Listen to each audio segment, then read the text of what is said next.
Okay, so welcome to Matt Maneri Interviews. Today is James Bergin, and it's June 24th, 2020. We're in the middle of a pandemic. We're in the middle of a racial awakening. We're in the middle of a lot of different things. James Bergin has been a friend of mine since I was 3 years old. I think so, yeah. I can call you a friend because I always felt that way, even at that young of an age. He's a composer, violist, educator, organizer, and I usually start out the interviews with this one question because a lot of it has to do with identity. You know, these are titles, but when you think of yourself as a musician, as an improviser, because when I think of myself, I don't think of myself as a composer, an educator. I do all those things, but I think of myself as an improviser. I love the art of improvisation and being a musician, not a jazz musician, not a world, folk music, but I use all these elements. And I think of myself as an improviser. How do you describe yourself when you just really feel that? I think what I am is a hunter of notes. What I'm looking for is, and it's very much like you too, it's what improvising is. So whether it's in composition or whether it's in playing or whether it's in composing, I'm looking for that note. I'm looking for that note. So when I'm composing, I'm looking for it. When I improvise, I'm trying to find something. When I'm playing other people's music, when you're playing Beethoven or Schoenberg or whatever it is, you're looking for that note. They've already found some notes, and so you're trying to find those notes too and find out what's better about them. So I think it really doesn't matter. And at my current job, I'm a public school teacher, and I have a job teaching general music to 7th graders and 6th graders, which I thought I would hate, and I did hate that for many years. But so how do I relate to them? They're not musicians at all. Well, I often, half the classes, they suggest music that we're going to play and analyze. So I take it home and I filter it. And I'm trying to find the notes. I'm trying to find the notes in those pieces and the stuff they listen to that makes their hearts go crazy. So no matter what I'm doing, it's about finding those love notes, as Joe would say, which is what he used to say. And when you're referring to Joe, you're referring to my father, of course, Joe Maneri. Oh, sorry. So just so people know, and clearly we've both been very influenced by that kind of thing. One of the things I do with my improvisational students is finding their secret melody. I often call it that. It's like, because you could play anything. That's fine. You could play noises. You could huff and puff. You could scream. You could do anything. But what's that secret melody? Finding that real note within you that strikes a chord. Yeah. So I really do appreciate that. Yeah. So I'm just going to get a few background things out of the way. Okay. And then we're going to dig deep. But I met you very young. You started studying with my father at New England Conservatory or privately first? No, New England Conservatory, 1971. Okay. Yeah. But you used to come to the apartment in Marlborough, Massachusetts. Right. It was 2 years. I did the first year at the conservatory, and then the second year I quit, because I found a teacher who wasn't at the conservatory, and I made this. I needed to learn how to play, and this guy was going to teach me, and the rest of it just seemed, I'll learn harmony from Maneri, and I'll learn solfege from this guy, and I'll study piano with that person, and I'll read books. It didn't seem like a hard decision to me, but other people thought, "Are you nuts?" Anyway, so I started coming to your house in 1973. Okay, so I was 4 years old. In Marlborough, right, exactly. Yes. Yeah. And you played viola as well. Yeah. That was your instrument of choice, or? That was my major at the conservatory. Being a composer was the farthest thing from my mind. I went there as a performance major. Okay. And your father was a doctor, I recall. Yeah. Yep. And your mother an educator as well, or? She's a librarian. My mother was a librarian. Okay. She became a librarian, and my father was an amateur musician who loved the viola. That's probably why I play it. And he was also loved Berlioz, which is course, who wrote Harold in Italy, which is one of his favorite pieces. And it's very funny because my father was a very controlled, calm person, very unlike me. And yet he loved this crazy, explosive, wild composer, Berlioz. It's kind of interesting. Right. Why do you think that is? I don't know. It must be his secret melody. It must be what was I think really, so. okay. The exterior is very quiet, but something else was going on in there.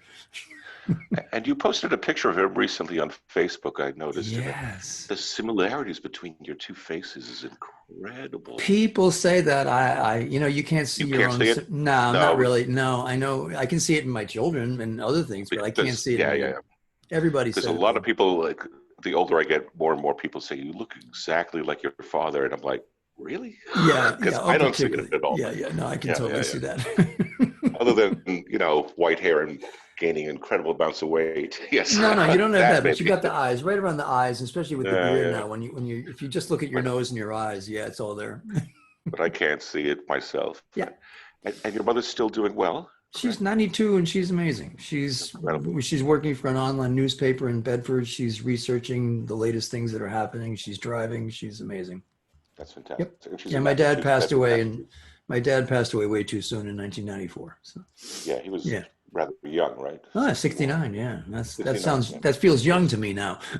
It does, doesn't it? Right. And how old are you, James? May I ask? I am 67 in July. Can you believe it? You're kidding me. No, I know. Yeah. So, are you a baby boomer generation? Oh, totally. Yeah, you kidding me? Yeah. Oh yeah. Born in 53. Okay, so I'm on the edge, but I'm generation. What is it? X or something? You're a little after, right? You were 68 or 67. When were you born? 69. Oh, 69. Yeah. Generation X, or I don't know. Who cares? Yeah. They call us the lost generation. They do. Yeah. Well. Yeah. Living proof. Yep. I just want to go over a few memories I have of you, because they're important to me, because we became friends over the years. But as a young child, I remember you coming over the apartment and then the house. I remember we had pasta and a salad, and you'd mix everything in one bowl. And I looked at that in horror. I don't know why, but you were probably in your early 20s, and you just threw everything in this bowl. That's one memory I have that's still strong with me. I still do. And I still keep everything separate pretty much, but that's me. But the biggest memory I have is Brahms' viola sonata that you played with, who's that pianist? Michael Davis. Yeah. Michael Davis. Yeah. Is he still with us? Is he still? Oh, yeah. As far as I know, I haven't had any contact with him recently, but yeah. Right. That piece in particular, because I grew up playing the violin, as you know. Right. And I was set to be a violinist. But I always remembered that piece and the way you played it and the way the viola sang. Yeah. And it wasn't until 1999 that I switched to viola. Really? Oh, I didn't know it was that late. Okay. It was that late. I always played violin or electric violins or 5-string this and that. Right, I remember that. Of course, yeah. But it was in 1999 that I switched to viola, in large part because of that early memory. Huh. And those were the soirees. We're going to get into that later. We'll get into that later, all right? Yeah, because that only happened because your dad said, play the Brahms. You got to play that Brahms. You got to play that every time. So, yeah. And somehow that affected me profoundly. Wow. To this day, I still think about that piece and the way the viola sung and what you can do with the viola. That violin, it just doesn't happen on quite. It's the second movement, too. It's that slow movement, the little. Yeah. That's the one I used to play. And, I think that was really it. Yeah. So, all right, going back, did you want to be a musician growing up? No, I had no idea. I was always fascinated by music, but didn't really realize it. So, I took lessons in school. They used to have lessons in 4th and 5th grade, and you could group lessons. And then in 6th grade, you had to take private lessons. And for some reason, I had this huge emotional, I am not taking a private lesson. I will quit if you make me do that. And so then I just played in the school orchestra for 6th, 7th, 8th grade.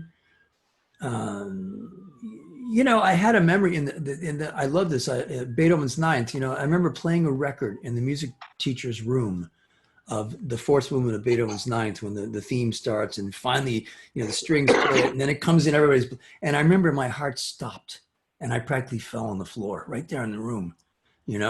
I didn't I know can that see was that. important, and Yeah. then in ninth grade, I auditioned for the district orchestra and didn't get in, and I was pissed. I thought, well, screw that. I got to get a teacher. So something snapped in ninth grade. So I only really got a Wow. teacher in ninth grade.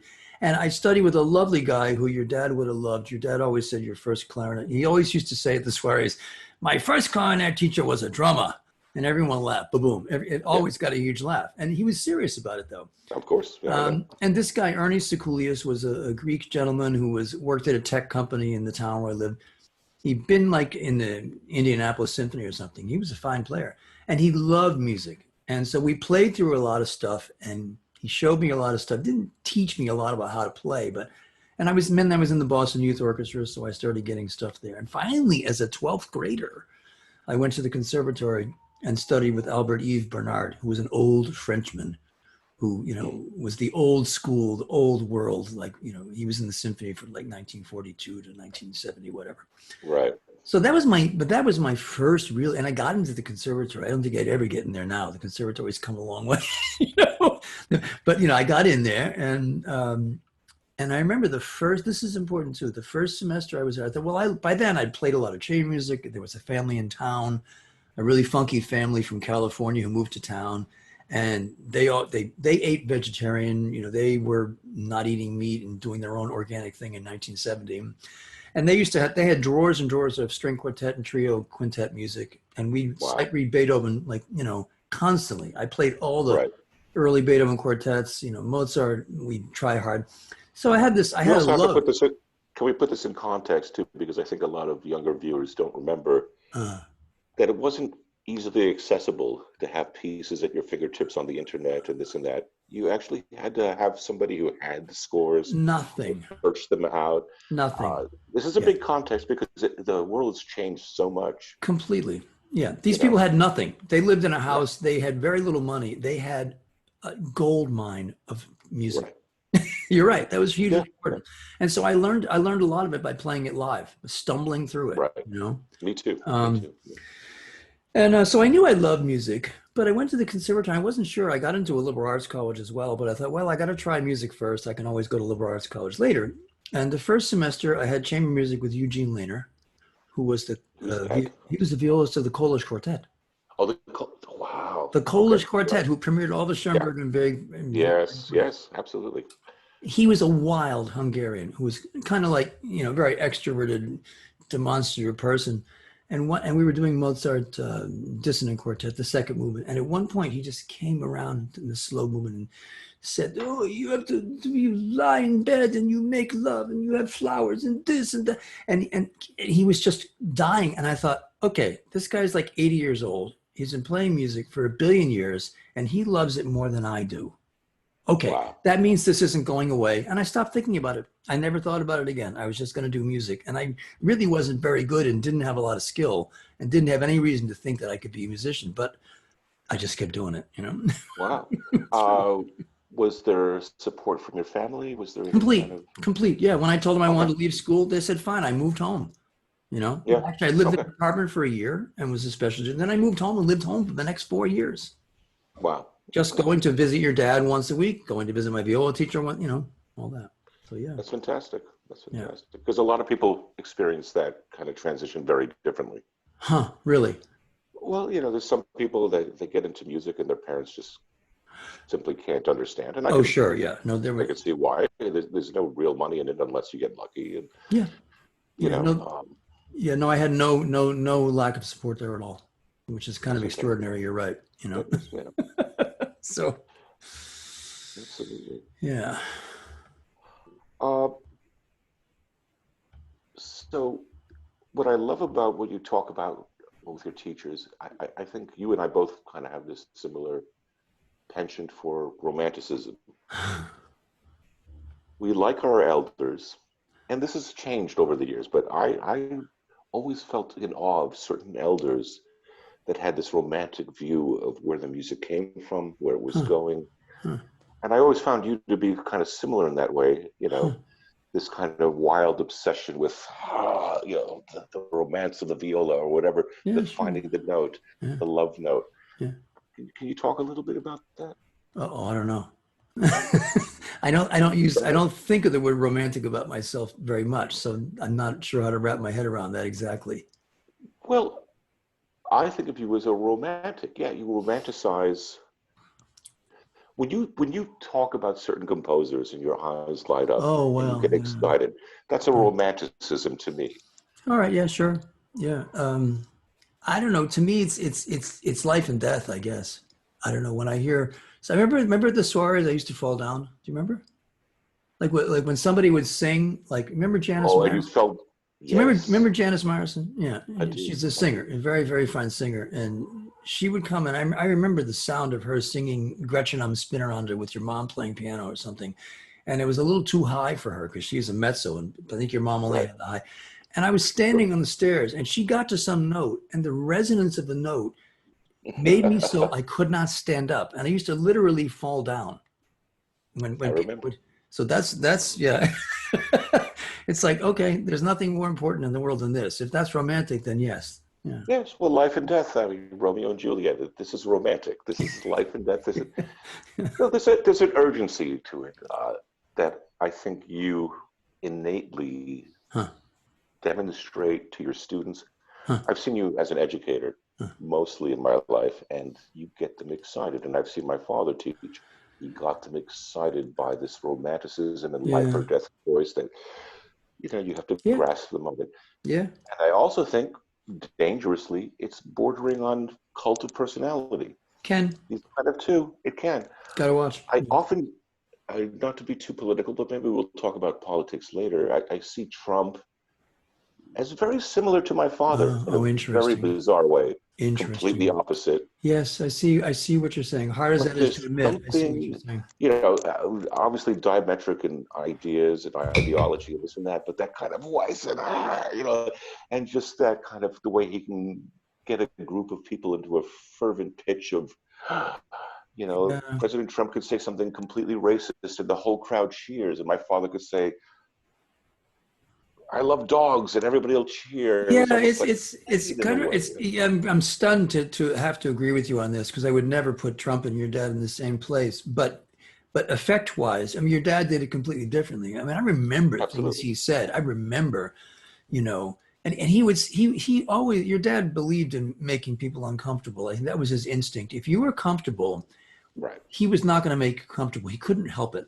Like when I he know. came to my school once, he came to my I was teaching at a Christian school, you know, Hmm. and he came to do a chapel, and that chapel made history. People are still talking about it, and yet he and I was like, so Joe, just be a little chill, if you say, you might not want to say shit or something because they'll have, and so I let him know I was nervous about it, which is unlike me, right? And he just said, It yeah, isn't like you. No, no, that's more like well, me. because I was in my place where I was, and he Right. came in, and and he made some great point about how he was making a point about what was really important, and Right. and he used the word. I think he used the word shit or something in the chapel, and Yeah. he did it deliberately to point out. So half of you are going to think that the most important thing that just happened was I said that word, and the other half of you maybe are going to get what I was saying, which is that loving people is what's really important. So Yeah. and he's exactly right. That's exactly what happened. The whole school divided on he said shit in chapel, and which Right. exactly proved his point. Exactly. Yeah. And he went where I was uncomfortable, but he needed to go there. So, Absolutely. but and I remember once we did a soiree in a very fancy house where somebody had. It was the only soiree where your old man couldn't get through. He could melt a crowd almost in 2 sentences.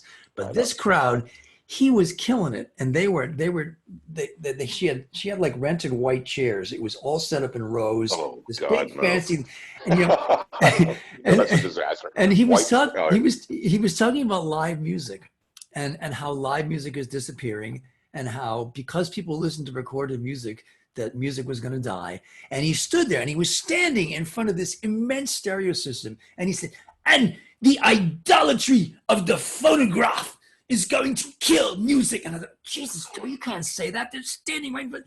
but that's exactly where he went. And I don't think he Of even course. knew what he was doing. He just instinctively went to, oh, this is where the crap is. I'm going to call it out.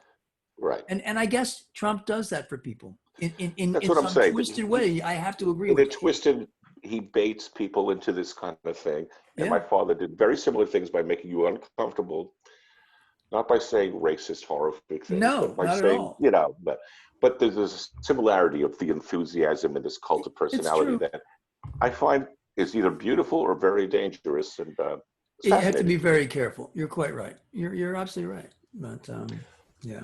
Since you brought up soirees, I don't know people know the magnitude of what you guys did in the 70s, a whole decade of these kind of concerts for people that had no idea what music could offer them Yeah. before the internet, Yeah. before like Yeah.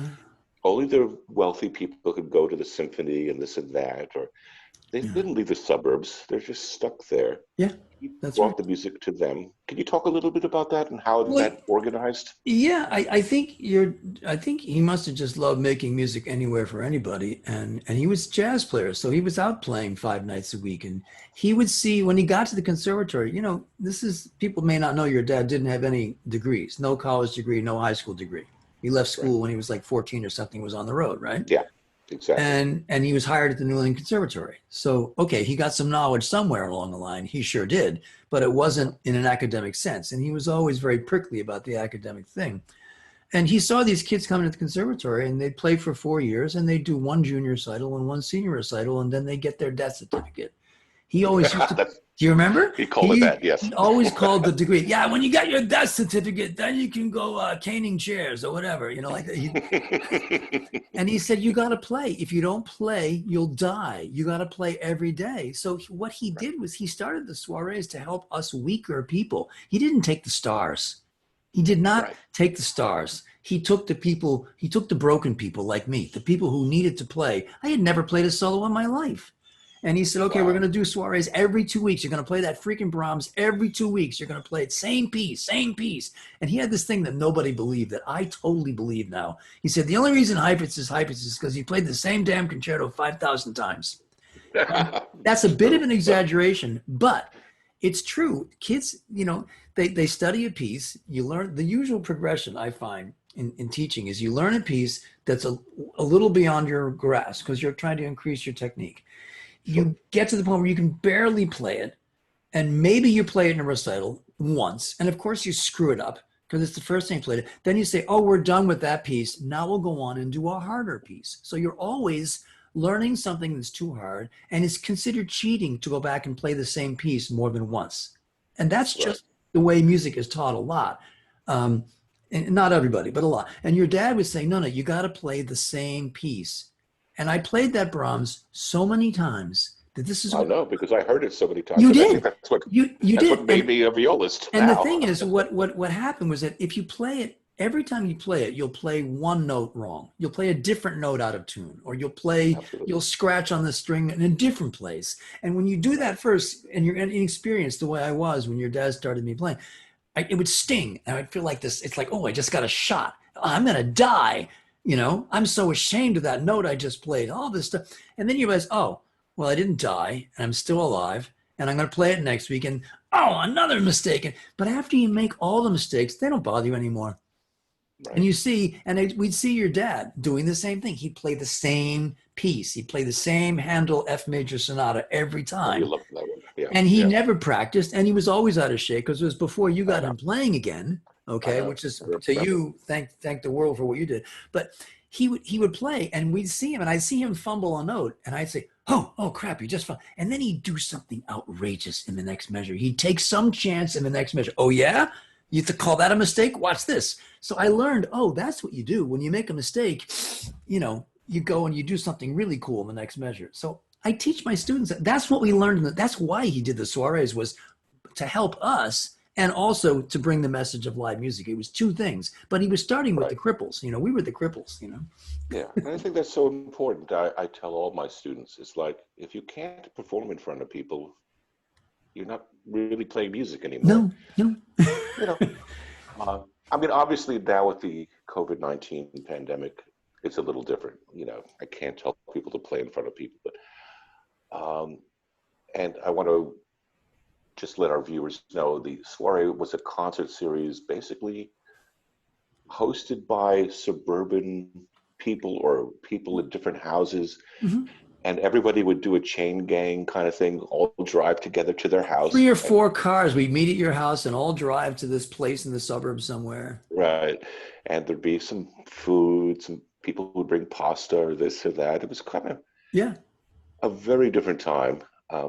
Like I said, pre-internet. Yeah. Well, It he was a used to talk, way, he would always talk about that when he grew up, there would always be music overhead. The people would come downstairs, they'd go upstairs, they'd make food, they'd play. right.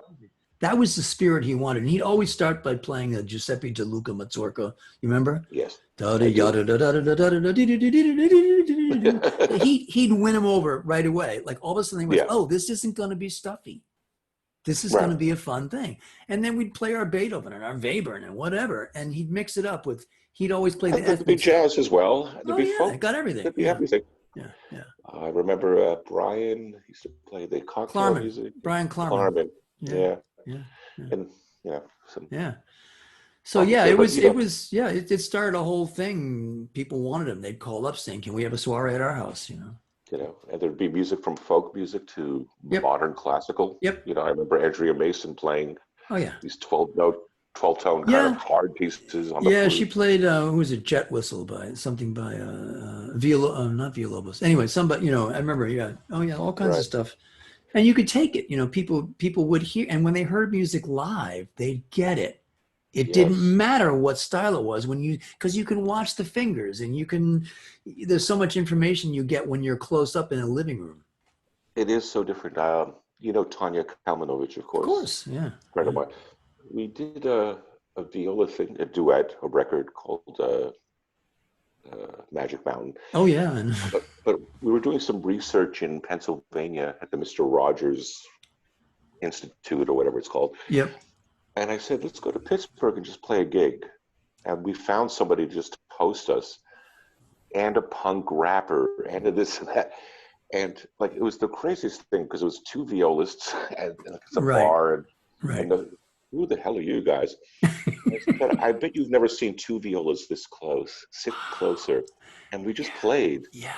And they looked at the wood and the sound and the Yes. vibrations, Yes. and they got so excited. They're like, Yeah.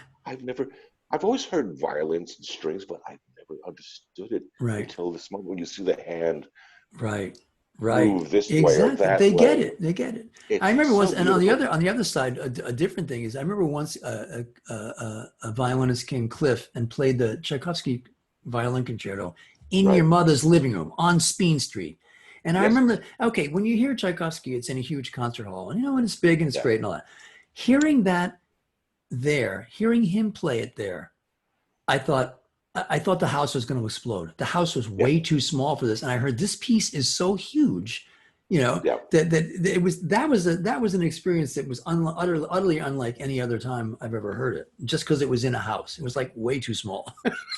It is, but it's magical. It is, Seeing yeah, something in your own living room yeah, that's meant for big concert halls, yeah. the intimacy, the folkiness of Joe. But now I Yep. want to turn a little bit to the intellectual side. I see Okay. behind you, Yeah. you have that picture of Webern, is it? Sorry. Behind behind you, you have a picture of Webern Oh painted by no, that's Schoenberg. Oh, that's Aldenberg. Berg. That's That Berg. that that's Sorry, you're right. Schoenberg's painting of Berg. Schoenberg's painting of Yeah, Berg. yeah, that's what it is. Uh, so the lineage of Schoenberg to Yeah, Berg yeah, and Webern to Joseph Schmidt yep, to my father and people like Di Domenica and so on and so yep, forth. yep. You studied harmony and composition with my father, and a lot of people don't know how serious and how deep that went. Can you Yeah, talk a little bit about that?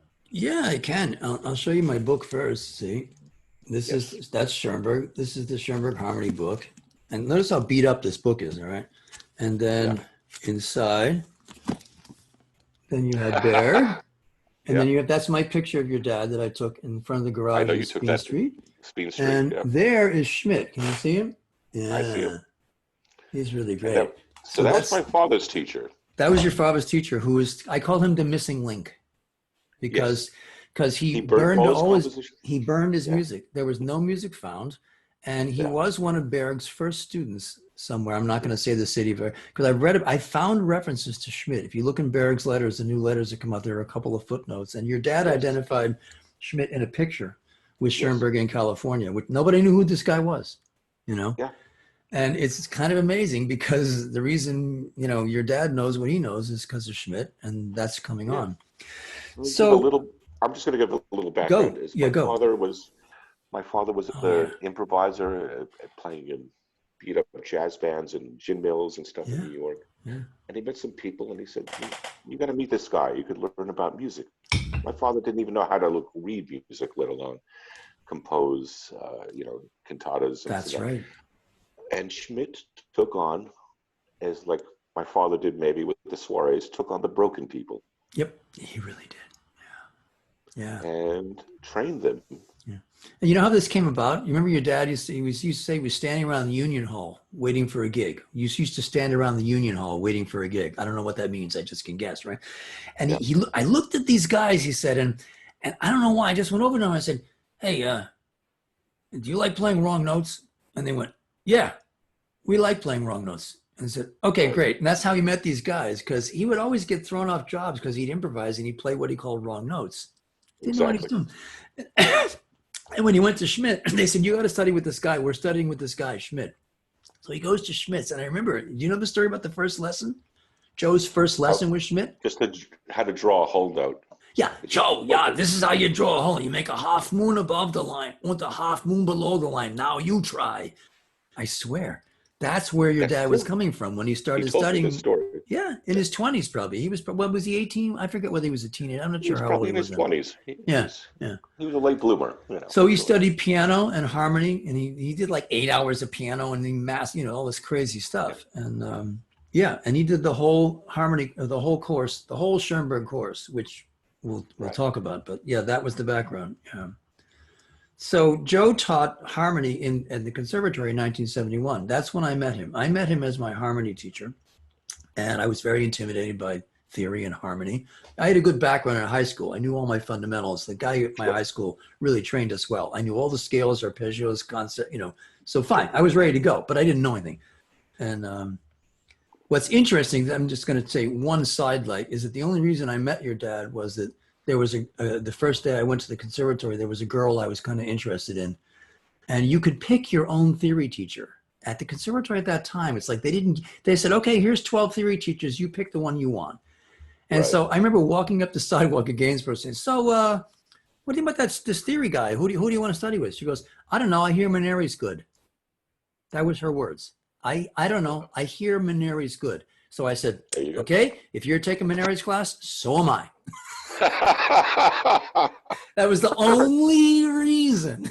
And that one decision, so I went into the class and I instantly felt, I don't know, as a conservatory still like this, probably room 333 or something on the left. It had green painted floors. They were green. Yeah. I don't know, they had green painted floors.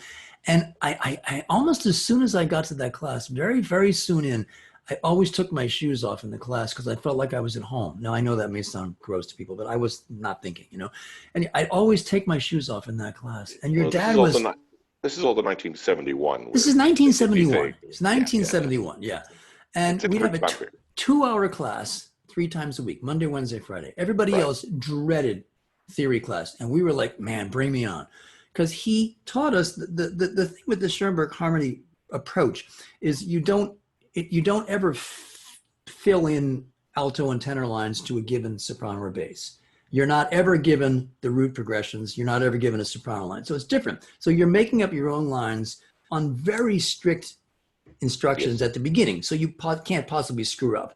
And then step by step, you're allowed to do more and more and more and more and more things. Right. So it's a different kind of approach, but you're always coming up with the material yourself. And we'd sing all the lines. And, after we get to a point where lines could be better or worse, then your dad would always, occasionally somebody would hit a love line where it wasn't just a line that it was. And I remember moments in the class. I remember one moment where where a girl wrote an octave leap and the whole class fell apart. I mean, it sounds, when you hear about it, it doesn't make any sense. But in that, I still remember that one class where she discovered a moment and everybody went out of their minds. And so and I remember, here's the thing, what I remember is that I remember a moment when, because I'd been writing first inversion chords and thinking about voice leading and writing the whole thing, I was listening to Mozart one day and all of a sudden I went, oh my God, I know what's happening in that bass line. Wow. It was, it's very simple now. It was like it was not a big deal, but I went, oh my God, I know what he did. I hear it. I get it. So it's like you felt like you were the composer. You felt like you were learning from the inside. And I think that experience really, I didn't know how much I loved that, but that just started me off, you know? So we did harmony and it was a 2-hour class. And I just got to tell this because all the kids will die, that we'd take a break about an hour in, everybody go out in that narrow hallway, 20 people, and we'd all light up cigarettes. Yeah, I remember. And your dad said, hey, can I bum a smoke from you? Anybody got a cigarette I can bum? Because half the time he didn't have one. And we'd fill that corridor with smoke. Can you believe it? Then we'd all go back in. I remember those. He used to take me once in a while and I'd be like, everybody's smoking, everybody's crazy. Oh my God, you know? And the thing is that can I just say, I'm going to interrupt you just for a quick second. Go, yeah. My earliest memories of the New England Conservatory were hearing people do very modern things and very experimental kind of things. The jazz program was just instituted. Right. Modern classical music, I think because of Gunther Schuller, was at the forefront. Oh, yeah. It's so different today. Do you feel that? It's no different. I said it's so different today. I have no idea. I haven't been near the place. I don't know. Well, I went back, I just got my degree from them about 3 years ago or something. Really? And it was I went back to school. Yeah. I remember that, yeah. It made Sonia happy. Well, I did too. I went back to school when I was 39, you know. That's when I finished my degree. So anyway, so same thing. I finished mine at 48. Well, you're better. That's even better. So you went back. It nearly killed me because that same energy wasn't there anymore. I just really? didn't feel. I think it and must maybe come. I'm just getting cynical. I don't know. You know. Well, I don't know. I mean, I think Schuller being there was huge. I mean, you realize the 2 years I was there, we played Mahler's Third Symphony. Right. Yeah. Janis Meyerson second. We did Schoenberg Violin Concerto. We did The Rite of Spring. We did the Rake's Progress Complete Stage. We did. I mean, are you kidding me? Like, you know, it was just ridiculous stuff. I think that was a whole big spirit then. Yeah. Absolutely. And that may have changed. Can you talk a little bit about the harmony classes, the use of terms like blueberry carriage? Oh my gosh, yeah. I'll have to not get. I can. I'll have to not get in trouble. Yeah. Joe being anti-academic and also having dyslexia and also his own learning disability, which I don't think he even knew about then. Really, he figured that out later. He was starting. He figured that out much later. He would always, rather than just say a simple thing like a secondary dominant resolves to a thing he would make up these words because he loved playing with words. So he'd say, I'm not sure why it was a blueberry carriage it was blueberry carriage underdog. There's no need to fear underdog. It was like this whole long, but he always called it, he called an error a misburger too, which took a lot of people time to figure out what that meant, a misburger. I say that to people now and they look and they go, what? And I go, finally I have to say mistake. And they go, oh, really? You know, and he would say like the Massachusetts pine Turk. I love that. I always say that. And also, Matt, would you answer the fellatone? I just love that. So he would make up these crazy things to sort of, they poked fun at the academic thing, but they also helped you remember it. They were amazing. And they also were functional. There was a reason, but they were always inspired by whatever that class was about. So I have no idea why the blueberry underdog, the whole thing, you know, I don't know why that happened, but it came out of that class. And so the thing is that I remember, here's the thing, how did he grade? You know, we'd write our lines and we'd hand him in like every couple. And I remember he would look at them and he would handwrite something in his scrolling handwriting. He said, you know, James, I'm very pleased with your work. Your gift is surely starting to blossom. Please watch out for the boo-boos. I remember that was a comment I got once, you know, and I felt like that was better than any A I ever got, you know, much his actual words. And the thing is that this 2 hour class, we learned a ton of stuff. We went through the Schoenberg Harmony book in 2 years. It was a 2 year, it took 2 years. Right. But he also told a million stories. Somehow with those 2 hours, he told Yeah. stories too. And he told stories that just like, what is this about? What is this man talking about? Because he talked about sacrificial love without sort of saying those words. He just tells stories about experiences that he and your mom had had. They had all kinds of experiences with people, carrying people to the bathroom, really like unbelievable Yeah. stories. And why is he talking about that? And he talked about licking the floor for other people, going where it's uncomfortable. He talked about playing in a nursing home. Oh, I'll never forget this. He used to play in the Jewish Chronic Hospital, he said. Yes. And he played for people. He said there was one guy who was completely bent over like this. He was completely hunched. He couldn't look up. So your dad got on the floor, lay on the floor, and stuck the clarinet up in the guy's face. And we'd hear stories like this, and it was telling us something about music that he wasn't saying. He wasn't preaching. He wasn't saying it. He was just showing something that made me crazy. It made me crazy, And he did this one thing. At the end of the year, it was a lovely class. We loved being in the class. At the end of the year, he said, I'm going to miss you all. He said, and he talked about love a lot. Love, love, love, love. That was the word. He'd say, what if we, every day at noon, you stop what you're doing and just think about love for 1 minute? So would you do that? Would anybody do that? And we all went, yeah, we'll do that. And I did. I lived in Boston. Wow. I would walk out of my apartment on Symphony Road and walk to the conservatory. Yeah. And I thought, okay, every time I walk there, I'm going to call this the Symphony Road Love Walk. And I sat there, I walked to the conservatory and just thought, what does love mean? What does it look like? It's an amazing thing, So and your dad was very religious, but I didn't know that at the time. I didn't know how you religious didn't? he was. Not at all. And you weren't None of us religious had a at clue. that time. I was completely a-religious. I wanted nothing to do with the church or Christianity. Forget it. I mean, man, it was the late 60s, the authoritarian stuff, and forget that. So meanwhile, your dad, I had no idea. And the next year I lived in an apartment in Boston and took my lessons with him privately at the school in his office. So I didn't go to class next year.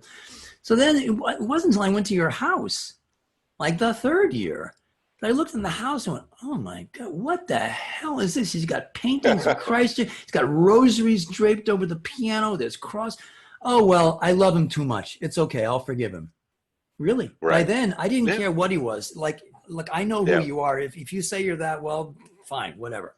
Fine. So that was right. That was really important. So then I just sort of, because I was around so much, I was at your house every week, and I was at those soirees every 2 weeks, and and we talk. And after a while, I started to hunger for what, they would have stories of this lady, their neighbor. They'd meet people in a parking lot and have a conversation, or, I'd hear these stories of sort of transformation that were going on, that they were sort of on the edges of, because they seemed to be open to it. This is the best way to look at it, right? You might think, oh my God, they were obnoxious and they threw their religion at everybody. I don't know. I didn't experience it. I experienced it as just, wow, they really love people, and they look for, they just love whoever's there, especially the unlovable. Your dad talked about loving the unlovable, and he really showed that, so it was a challenge all the time. So after a while, I just kind of thought, look, if that's what it is, then I want it, Right. It was a very long struggle. It was not an easy thing, Right. I'm not sure if you remember, maybe you do, because you were at the soirees, but we had a Wednesday night meeting. I don't know if you remember. I went to those. Yeah, you did? Okay. Oh, yeah, and I went to the Wednesday night meetings from about when I was first married, 1977, 78. When you were on Speen Street, I was at those meetings. Yeah.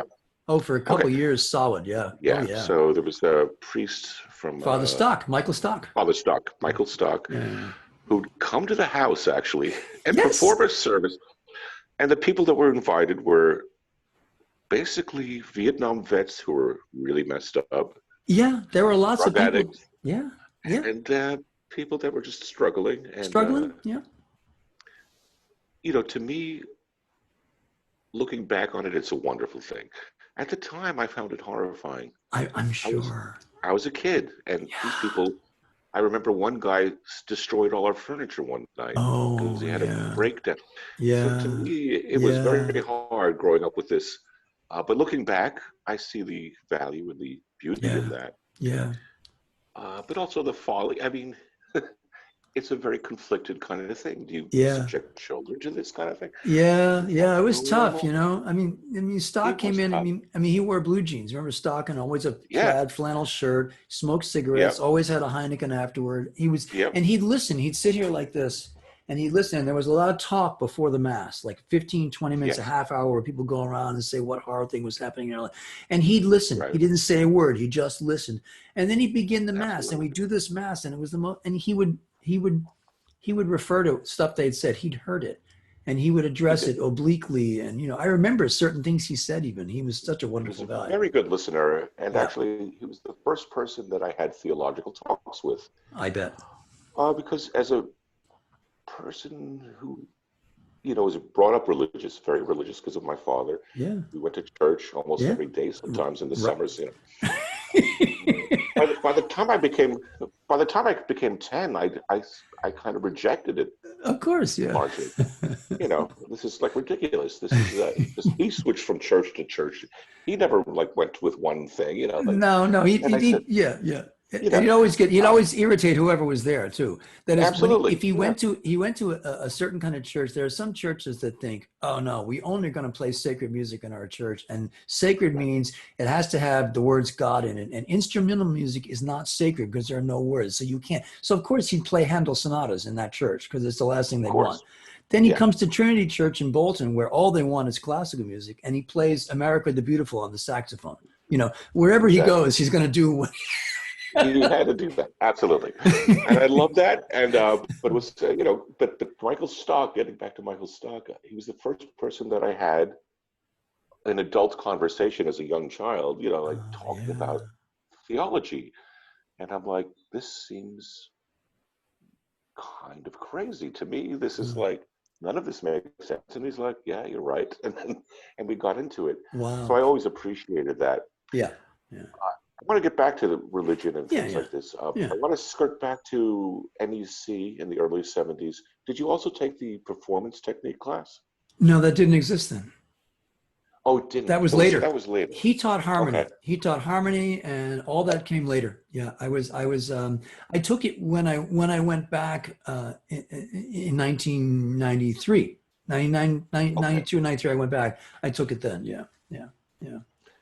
Yeah. And I remember the performance technique class, at least in the earlier days, was fascinating to me because you guys would just pull out the hardest music. One of you would conduct, and Yeah. everybody would play. Yeah. I And to got to tell see you a their story. parents One of my good friends was who's a cellist now was in that class, and they were doing like something ridiculous like Don Juan or something crazy. right. And they worked through it. And she went to an audition like a year or two later, and that's the piece they pulled out, and she completely nailed it. And they said, "How did Yeah, you do that?" And she said, "Well, she talks about that class for that reason. It's one of her big stories." absolutely. Right? Yeah. And I always appreciated that class because I think everybody got a chance to learn how to conduct, Oh, okay. a Yeah. chance to read scores, a chance to that. And I know you're a conductor, and I've always admired your conducting. Uh-huh. And I want you to talk about how you conduct because I've seen you teach younger people, but doing very complicated scores and getting the most out of it. And that's something that I've always had a problem with. I want to hear, no, I've always never Huh. had that natural affinity with reading a score and like learning to pull out this line or that line. And I Well, think that's you're oh well that's wonderful at it. well that's I think that's because of all the study with your dad. That's what he said. So the That's harmony and the the counterpoint and all. I think that's it counterpoint. because oh yeah, yeah, we got to talk more about that. Yeah, because I think that's part of it is Please. um well, so the harmony course you go through, from the very basic beginning, you work all the way through Wagner and beyond. Okay, so the harmony book goes Right. right to the end of almost the end of harmony. And then the next step in the Schoenberg approach was to study species counterpoint. So then you go completely Right. back to the 16th century, 17th, and it's like a hair shirt, and you do so much work. It's like I there are know. there are 6 species, and for each species you do 11 examples, 5 above and 5 below. Right. So when you have to write 11 examples, it's like if you have to write one or two, Oh, your ear hears something great, no problem. Then by 3, you're starting to struggle. By the 11th example, you're like, there is nothing left to do. So you're forced to find something. You're forced to Right. go way beyond your ear and just think, well, wait a minute, what possibly could be there? Okay, so that's that. You do 2 and 3 part and 4 part. Then you write motets. And writing a motet, so this is the hardest thing in the world because all of your... So just explain to our viewers. Some people might know what a motet is. Sorry, yeah, a sacred piece for 3 voices where every voice is independent. So every voice has the melody all the time. And yet they're not stepping on each other. The goal is somebody says something beautiful. Oh, that's lovely. A second person comes in 2 bars later with exactly the same thing, only in a different pitch maybe. And then the third voice comes in and they're all doing similar things, not exactly though. It's not like not like an exact repetition, like da da da da da da da da da da da da da da. That's what's so hard for us because we've heard so much of that. We tend to do that, and you have to. So the hard thing is how can 3 voices, how can 3 people talk all at the same time, and each one make the other one sound better? It's impossible. Okay, it's really hard to do right. And your dad, you know, he sort of wasn't happy with it until every note actually had some expression and swung. And you know what that would look like was we'd go in and you'd have 10 bars and you'd written the next 10 bars. And he'd say, okay, let's start the beginning. I got to hear how it gets there. And he'd go through and he'd play the first 10 bars and somewhere in there he'd make a mistake, play a wrong note. And after a while I learned, oh crap, because he never played a wrong note. When he played a wrong note, it means his ear didn't want to go there. It just instinctively didn't. It went somewhere else. And he'd stop and go, yeah. And something you thought was all solved and great. He'd go, I don't know. That B seems a little stale. I don't know. And he'd look and he'd look and he'd look and he'd look. And 15 minutes later, he might think, oh, it's a D, really. It could be a D. And the world would open up. And when you show it to somebody, I learned this lesson. Wow. We'd have these lessons where sometimes an hour would go by, one note would change, and the world would change. And when I'd show it to somebody, say, see, this is what I had, and this is what we found. And they go, yeah, so that seems obvious. So it never shows. And I remember the worst example was in the, there was a tenor note that I think for 10 months he didn't like. We were way beyond it. I was ending the piece. And every time we get to that note, he'd stop and like, oh God, not again. You know, every week he'd stop on that note. And then finally he found it. It was a tenor note that it was 2 half notes that were tied together. And he went, bomb. And he just broke the tie, put the second note up an octave and kept the same line. Bomb, beep, up. All of a sudden it was the most glorious moment in the piece. Okay, it took 10 months of listening to find it. Now, what that learns is you might say, oh, he made your piece better. Well, no, this is a study piece. So I'm learning this is how you listen. And so I learned those tricks. I absorb those tricks. So when I teach students now, if something's fresh, I think, well, let's stick it up an octave, see what happens. Or, you know, there's all these things you absorb of ways to find other solutions. That's what you learned in Counterpoint was how to fill your brain. And then after a while, your ear just hears stuff. Like I look at stuff now, I don't analyze it. I just hear it and go, something's wrong with that note. And then I look at it, and my deal with the student is, if I don't like a note, I've got to give you at least 2 reasons why. If I just think, I don't like this note, and they go, why? And I don't have any reason, then it's just my opinion. Then you can have that note. Right. But if I can say, well, no, it's not fresh, because you see, you did it here, and then not only that, it's coming up there, and it's, you know. Okay, so that's what I learned from Counterpoint. And then you go back to do harmony again. You do the harmony course all over again. Really? Only you do I it didn't know this. Oh, you do, starting from modulations. The first modulations are, you go, then you're at 1/5 up. Okay. You start there in 4-part counterpoint. Independent counterpoint. You affect modulate. So by the end, you're doing Wagner lines in 4-part counterpoint that are going through C to D flat to E flat using Tristan chords and augmented chords and diminished to diminished. Yeah. Can you imagine that? Okay, then you write your first fugue. Right.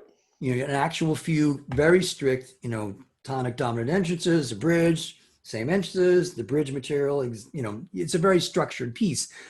And it's very, and you only use very normal harmonies. You don't use all the crazy stuff. You learned how to do all this crazy stuff, but you don't do it right away. but you write Right. several fugues. Your dad had to write 10 piano fugues before he got one that's good. He was always very self-deprecating. He showed them to me. Finally, this one's all right. This one's finally was okay. So Yeah. I wrote, and these fugues took years. I mean, by then I had a family and I was teaching a full-time job, so I didn't have lessons every week. I had a record. Yep. How many years did it take you to actually complete the whole? Oh, about 12, about 15, I mean, really forever, because, there were years when I wouldn't do much, My father said it took him about 10 years. Yeah. But he was constantly going to Schmidt. Yeah. But it took him 10 full years to I think the complete. fastest is 4 years. Like Bergin, those guys did it in like 3 or 4 years, but Yeah. but it's, also you get older, you have a family, you have kids, you have a job, you don't get as Sure. much time maybe, or I don't know if it necessarily took that long, but yeah, I was working with your dad right up through 1994, Wow. Yeah. My school, LCA paid for lessons to me as my professional development for several years. So I had like 20. Yeah. I said, here's my PD. I want to study with this guy. They paid for it, Wow. So, yeah. So, but when you come out of it, and then, when you come out of it, you have this pretty astonishing technique because you can modulate, you can do things in 4-part independent counterpoint, going to regions that, people only wrote that kind of music for what, 20, 30 years, right? So that, and then the next part actually is actual composition, which I did some of that with your dad. Schoenberg wrote a composition book. So he wrote he wrote his counterpoint book, yes. But the bit about the modulations in harmony, no textbook. Fugue, no textbook. It's just oral tradition. Wow. So that's what makes it so, I'm very romantic about that. Yeah, I'm romantic as hell about that. Me too. Yeah. And there's not very many people who finished that course. No. Noah was like the last one who finished. Noah Kaplan. Noah Kaplan, right? Yeah, and he's now teaching at Princeton. I'm so happy. He's a teacher. He's teaching at Princeton. So great. Yeah. Yes, he is. So no, not many people went to. I had some very advanced students because your dad at a certain point said, "No, you can't study with me. I'm too busy. You study with Bergin." And so these people were like a little like, really? But they did. So I learned a hell of a lot from them. Got people. I found that teaching taught me more than anything. Oh, I learned it when I taught it. I didn't. I taught it 3 times before I actually understood parts of it because I'm kind of dense about some things. I have two students right now who are really exciting kids. I've got two 9th grade boys who are like way beyond anything I've ever imagined. It's really, and we read the book aloud. He's analyzing it. He's writing it. It's kind of fun. So I've got a couple students now who are really, really taking the mantle. It's very exciting. That's fantastic. So that's a whole part of your dad that people don't know. I think they don't know that there's this vast knowledge of like what he knew about Bach. I'm telling you, because when you write a Bach fugue, he'd always say, no, you think that's Bach. For me, it was always da da da. It was always da da da da da da da da da da da da. I'd always write da da da. Everybody has, and he'd kill that out of you, and then he would make fun of you and say, that sounds like the Sousa March, and then he'd take your thing and play it. His ear was always like, he'd hear the ludicrousness of what you'd done and expand it like 20 times. It was great. So he really, yeah. Yes, he did. So at a certain point, you've been through all this education. Did you want to become a composer? It happened it happened at a certain point. I realized I was spending equal amounts of time on viola and harmony. And at a certain point, I realized, no, I don't want to be a viola player. Viola really bores me in the end. I want to do this composition thing. Yeah. That happened about 3 or 4 years in, I think. So I still studied viola very actively for a number of years, and I played and I did stuff. But I knew my heart was set on finishing the course because I didn't want to write any music until I'd finished the course. And I know a lot of people would tell me that was wrong. I'm sure I imagine most people would think that's a little crazy. But I felt like, well, why do I want to write crap? I mean, I don't know what I'm doing yet. I want to keep writing this. And so, and eventually I started doing that. When I went back to school, I started writing stuff, and that was the beginning. So, yeah. And at that point, you were already teaching in a high school. Oh yeah, I've been teaching for 10 years, 11 years by then, and and. Now, as a teacher, what was your? Because teaching, I find curious to me. I love teaching, but it's always a different situation with every different situation. What was your objective as a teacher? What was pushing you through that? Was it something that you wanted to share Was it something that you wanted to unlock, maybe unveil? Um, I think so. I've always been interested in showing somebody how something could work. You know, I remember that from a very young age. But I think it's uh, I guess I'm hoping they'll catch the flame. That whatever I'm teaching, I'm excited about, and I hope they'll get it, and that they'll show me something about it, that they'll bring something to it that I don't have. You know, and you're very excited about what you teach, Jay. totally. Yeah, Yeah, yeah, which you yeah. have to be. Um, I know, like, I almost quit violin.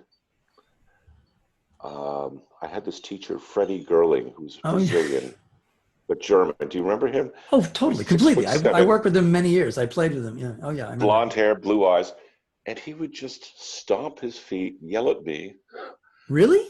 and like, oh God, he hated me. I can't imagine And doing that ever. and Actually. we butted heads.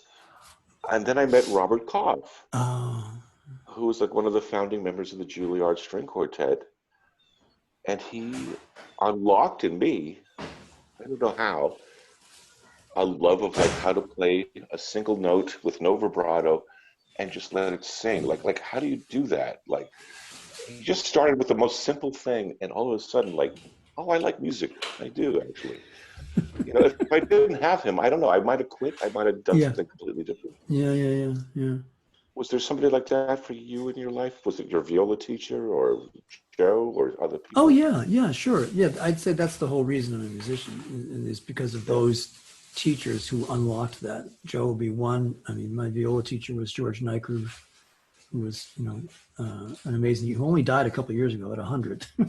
I went back and had lessons with him in 2004, like when I was Wow. much older. And okay, so here's a teacher for you. Here's a guy who's taught everybody all over the world, taught hundreds of students, and has a million different ways to get you to do something. Pick this up. It was very always had solutions. There was never. I used to spend a couple hours after a lesson writing down everything he'd said. In this passage, try this, do this, pick that up, take this. Hold your bow backwards, turn your violin upside down. I mean, crazy stuff, right? Okay, so I went back for lessons. After a break of like 10 or 15 years, and I went Wow. back in, and he told me something about vibrato, and I stopped and said, "You never told me that before. Why did you never tell me that thing before?" He looked at me with these sad eyes and said, "I'm sorry, I'm a better teacher now."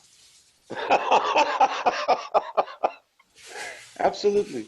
Okay, and Absolutely. he was 90 then. He was Yeah. late 80s or not. So I think those kind Absolutely. of people, that's a teacher. Yeah, that's and all the teachers I've had.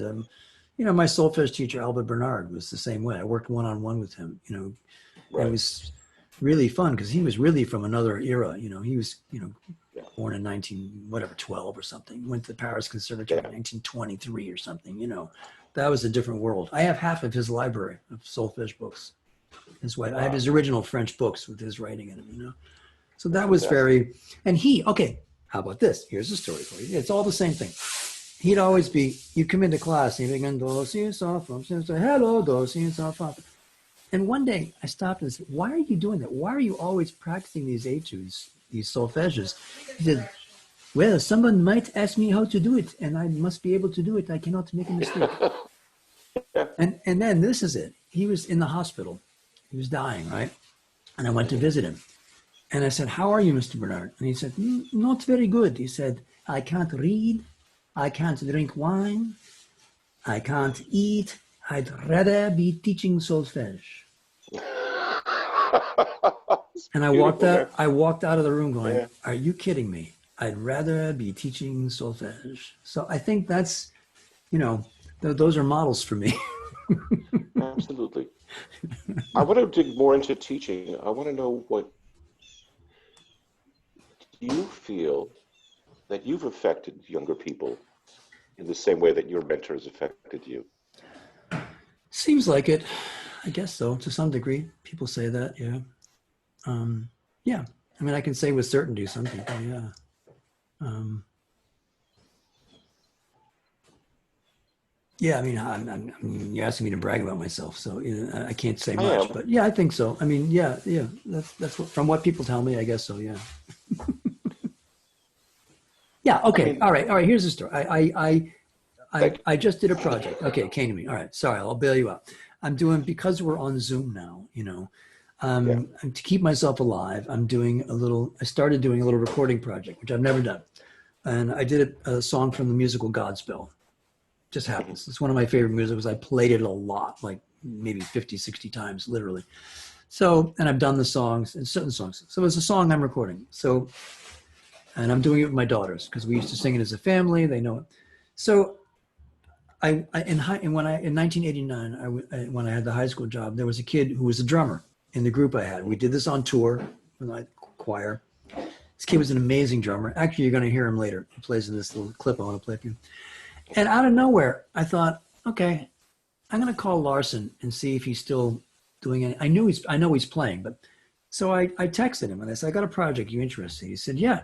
So we sat down. I had put down the stuff, the bass and the guitar part and the piano we Zoomed. I played it for him. And as we're playing it, we're both playing the drum part, the exact drum part he used to play. Okay. Mhm. And he said, I can't wait to do this. And he had a Roland setup. Okay. He put the drum track in and it's unbelievable. All right. So he's a guy, he told me, he said, the only reason he's a drummer is because of me. Is I got him out of, he said, you got me out of my basement. Right. So yeah, he played drums, but he never played out. He never played with anybody. I found out he was a drummer. I said, hey, come on, play. Let me hear you. Just do one. So I can get people to do stuff to start. And he says that's the reason he's a drummer. So, okay. There you go. I think that's it, is give permission people to find a little flame and say, yeah, do more of that, do more of that, do more of that. Right. I think that's what I do. Yeah, and I think, at least to me, teachers that are excited about whatever they're teaching, people that are really, what's the word? Well, they get off on it. Like when you hear a certain piece and you're like, listen to that, and you get off on it and you're like, and you want to share it with other people. That kind of thing is rare. Huh. Or at least I've noticed in a lot of academia lately that there's a lot of cynicism going Oh, on right now huh, with music and what its place in the universe is, huh. and that excitement about that little spark that makes you go, the love note or the Yeah, secret melody or whatever you want to yeah, call it. yeah, yeah. Do you feel that when you will see younger teachers or younger musicians, or is it just me? Maybe I'm. Nah, I'm in a bubble out here. I live in a rural area. I teach in a school. There are some exciting people in my area because it's North Adams, it's the Berkshires. There's some exciting musicians who live out here, Right. and they're doing fun things because they moved away from New York. They're living out here, and they're doing. So I don't know. I think I don't see it institutionally out here, but I'm not involved in an institution like that. I'm the only music teacher in my school, so that's it. There you go. So you're probably right, but I don't experience it. I hope I'm wrong. I'm Yeah. probably wrong, actually. I mean, I know a lot of Okay. teachers that are amazing, and but my overall sense is that there is a bit of cynicism going Huh. on. Uh, Huh. but I hope I'm wrong about that. Maybe it's just my my sprightly demeanor. Yeah. I want to talk a little bit about improvisation because you studied really hard all this kind of harmony theory, counterpoint, composition, and then you're improvising now, or not a lot, but you are an improviser. How does that fit into what you're doing? Well, I always have been. I mean, that's my earliest memory of music is in fourth grade. I said we had group lessons in school. And I remember we had a brown book that had 12 songs in it, a little brown Okay. book. And we'd play the same songs over and over and over again, right? Hmm. And I would get bored quickly. And so I'd start playing other notes. And Ah, the teacher would always yell at me, yeah. play the notes on the page.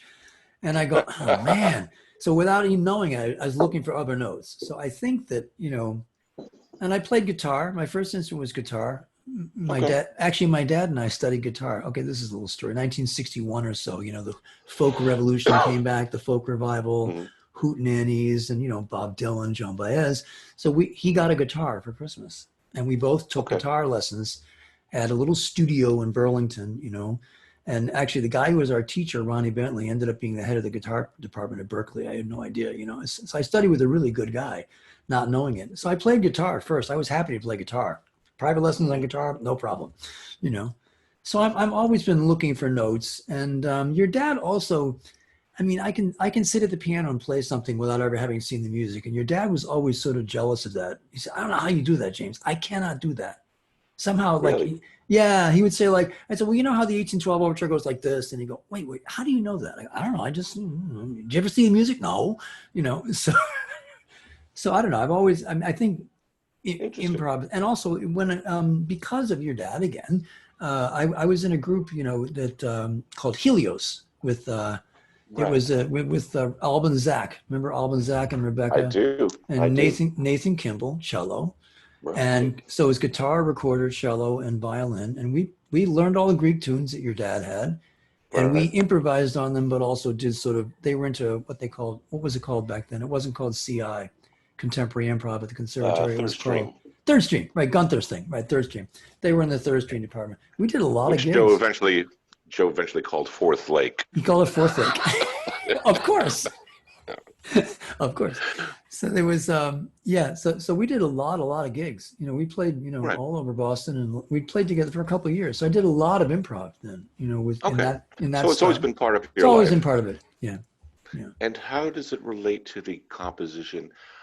Because when I teach improvisation, which I get asked to do occasionally, which is kind of almost stupid to No, me. no, you're brilliant at it. I've had a few lessons with you. You're amazing. You know what I mean, though? It's like, how do you teach improvisation? I don't know. Like, but then I do think about it, Yeah. and it does come back to these kind of lessons of composition, the Uh, building blocks of music.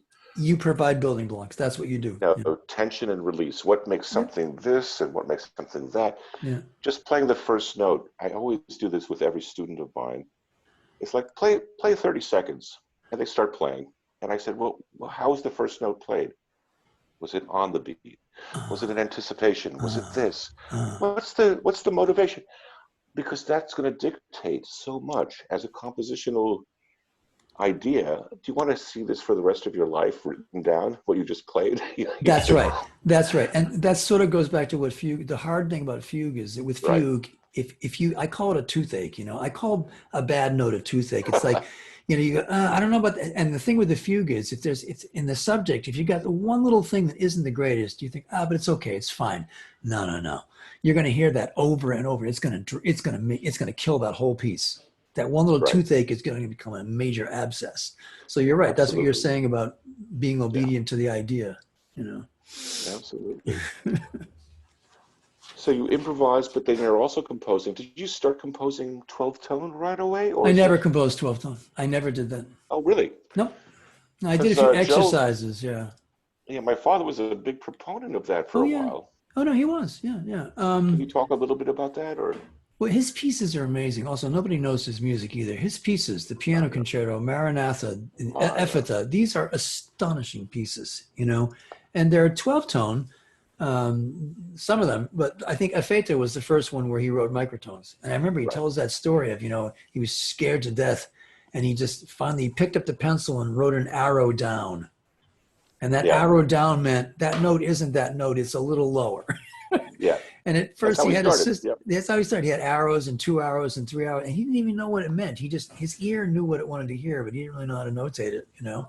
Right. So I don't know. I never, the 12 tone thing, you know, I wrote some rows and we did some work on it. We did some exercises, but I never did it, you know? And then I just started writing microtonal stuff because that's what I was really interested in. So it was just Okay, so free microtones, not tonal at all was what I not started. tonal at all. You went Not right to tonal at all. microtonal.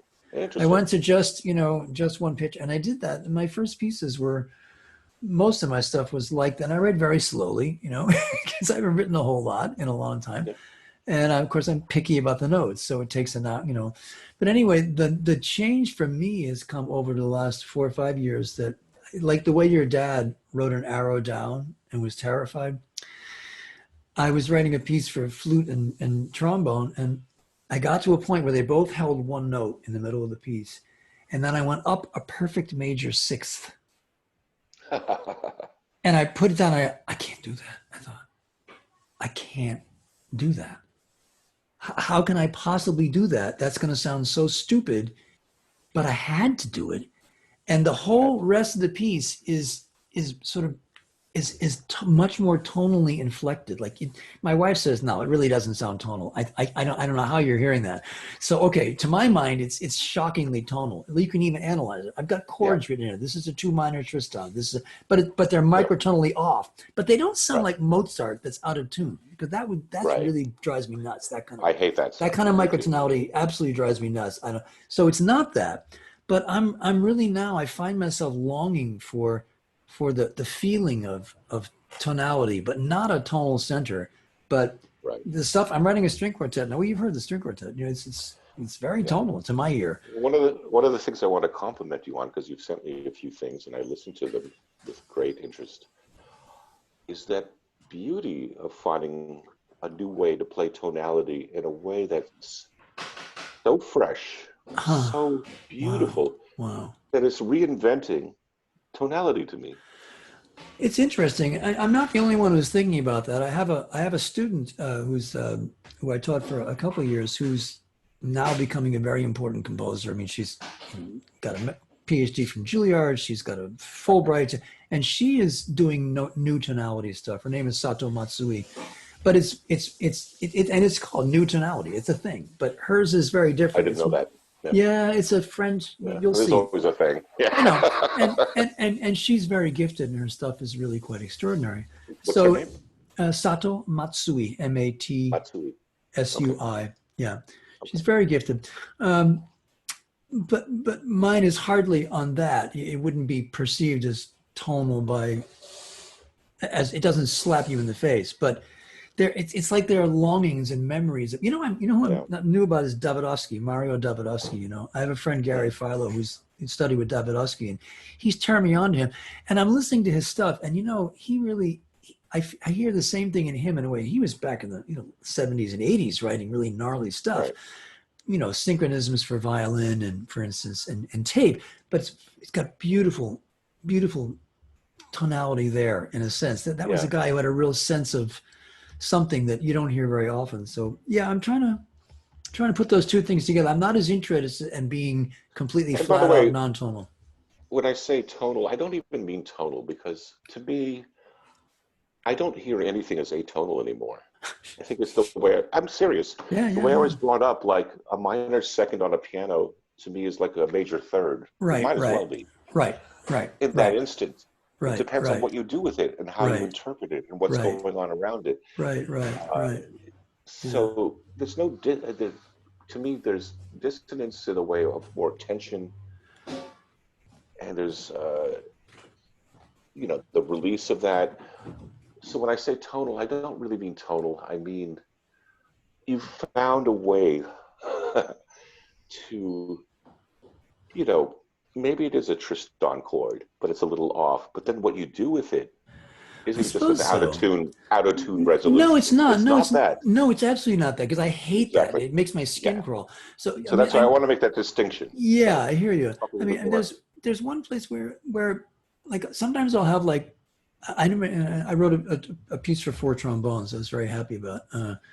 And I heard that one live. And that one, I actually wrote a fugue in it. I finally did it. I always kept thinking, how could I do a microtonal fugue? I thought you have to be out of your mind, but I really did.